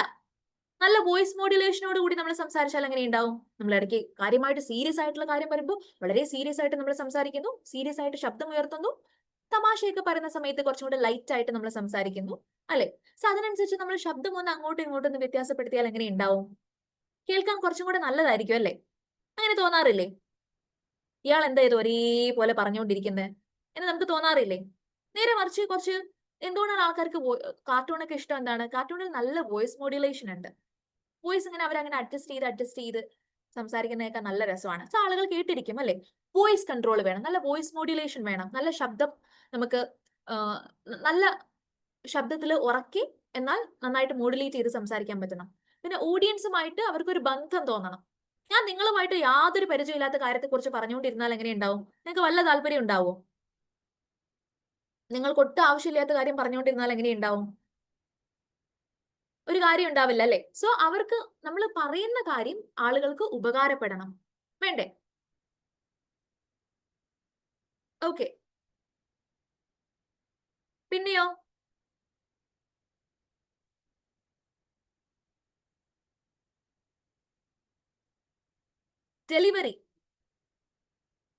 ഡെലിവറി എന്ന് പറയുമ്പോൾ എന്താ ഉദ്ദേശിക്കുന്നത്? നമ്മൾ ഏറ്റവും നന്നായിട്ട് ചെയ്യുന്നത്, ആ പ്രസംഗം അല്ലെങ്കിൽ ആ സംസാരം ഏറ്റവും നന്നായിട്ട് നമ്മൾ ചെയ്യാന്നുള്ളതാണ്. സോ പിന്നെ നമുക്ക് എന്തും കൂടെ ചെയ്യാം. നമുക്ക് ഒരുപാട് മോക്ക് ഇന്റർവ്യൂസ്, ചെറിയ ഇങ്ങനെയുള്ള ആക്ടിവിറ്റീസ് ഒക്കെ ചിലപ്പോൾ ചില സ്കൂളുകളിലോ അല്ലെങ്കിൽ വെക്കേഷൻ പ്രോഗ്രാം ആയിട്ടോ അല്ലെങ്കിൽ ഇതുപോലെയുള്ള ഫൗണ്ടേഷൻ ബാച്ചസിലൊക്കെ നമ്മൾ കൊടുക്കാറുണ്ട്. അല്ലെങ്കിൽ അതുപോലെയുള്ള അക്കാഡമികളിലൊക്കെ നമുക്ക് കാണാൻ പറ്റും അല്ലെ. മോക്ക് ഇന്റർവ്യൂസ് ഉണ്ട്, ഡിബേറ്റിംഗ് ഉണ്ട്, റീഡിംഗ് അലൗഡ് സെഷൻസ് ഉണ്ട്. ഇങ്ങനെയുള്ള സെഷൻസ് ഒക്കെ നമുക്ക് ഉപയോഗപ്പെടുത്താം. നമ്മൾ സ്കൂളിലൊക്കെ ഡിബേറ്റിംഗ് ഉണ്ടെന്നുണ്ടെങ്കിൽ, വാദപ്രതിവാദം സെഷൻ ഉണ്ടെങ്കിൽ അത് നമ്മൾ ഉപയോഗപ്പെടുത്തണം. ചെറിയ മോക്ക് ഇന്റർവ്യൂ സെഷൻസ് ഉണ്ടെന്നുണ്ടെങ്കിൽ അതിലൊക്കെ നമ്മൾ ജോയിൻ ചെയ്യുക. അതായത് ഇതുപോലെയുള്ള ഇതുമായിട്ട് ബന്ധപ്പെട്ട് എന്ത് ആക്ടിവിറ്റീസ് കണ്ടാലും ഒരു സംശയം വേണ്ട, വേഗം ജോയിൻ ചെയ്യുക, ആക്റ്റീവായിട്ട് പാർട്ടിസിപ്പേറ്റ് ചെയ്യാം. ഓക്കെ.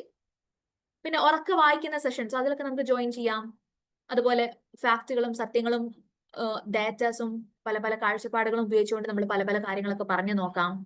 എന്നാൽ അപ്പൊ തന്നെ നമ്മൾ എങ്ങനെ സംസാരിക്കണം? വളരെ ഫോർമൽ ആയിട്ടും വളരെ വിനയത്തോടു കൂടിയും പിന്നെയോ നല്ല പ്രൊഫഷണൽ ലാംഗ്വേജ് ഒക്കെ യൂസ് ചെയ്തുകൊണ്ട് സംസാരിക്കാൻ പഠിക്കണം. അല്ലെ? ഇപ്പൊ പറയുന്നത് നല്ല ക്ലാരിറ്റി ഉണ്ടാവണം, നല്ല ലോജിക്ക് ഫീൽ ചെയ്യണം. അതായത് പറയുന്നത് ഇയാൾ പറഞ്ഞതിൽ കാര്യമുണ്ടെന്ന് നമുക്ക് ഫീൽ ചെയ്യണ്ടേ?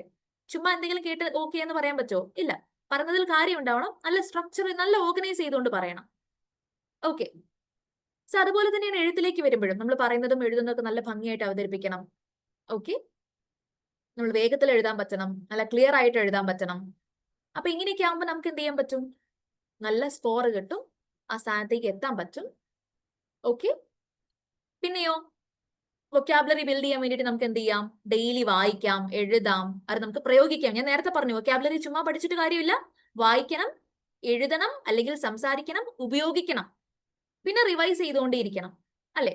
സോ അതിനുവേണ്ടി നിങ്ങൾക്ക് എന്തൊക്കെ ചെയ്യാം? ന്യൂസ് പേപ്പർ കാണാം, ന്യൂസ് പേപ്പർ വായിക്കാം, റിപ്പോർട്ടുകൾ വായിക്കാം, നിങ്ങൾക്ക് ഇഷ്ടമുള്ള കഥകളോ കവിതകളോ ഒക്കെ വായിക്കാം. ഒരു വൊക്കാബുലറി ജേണൽ, എഴുത്തിന് വേണ്ടിയിട്ട് നമുക്കൊരു വൊക്കാബുലറി ജേണൽ സൂക്ഷിച്ചു വെക്കാം. അതോടുകൂടെ തന്നെ അത് എഴുതുന്ന ആ വാക്കുകളൊക്കെ എടുത്തുകൊണ്ട് നമുക്കൊരു ജേർണലിംഗ് ചെയ്യാം, ഇഷ്ടമുള്ള കാര്യങ്ങളെ കുറിച്ച് എഴുതാം. അല്ലെ?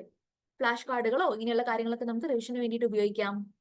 പിന്നെ നമുക്ക് എന്ത് ചെയ്യാം? നിരന്തരമായിട്ട് പലതും പ്രാക്ടീസ് ചെയ്യാം. അല്ലെ? ഇതൊക്കെ നമുക്ക് പ്രാക്ടീസ് ചെയ്യാം. പിന്നെ സംസാരിക്കാൻ വേണ്ടിയിട്ടും നമുക്ക് എന്ത് ചെയ്യാം?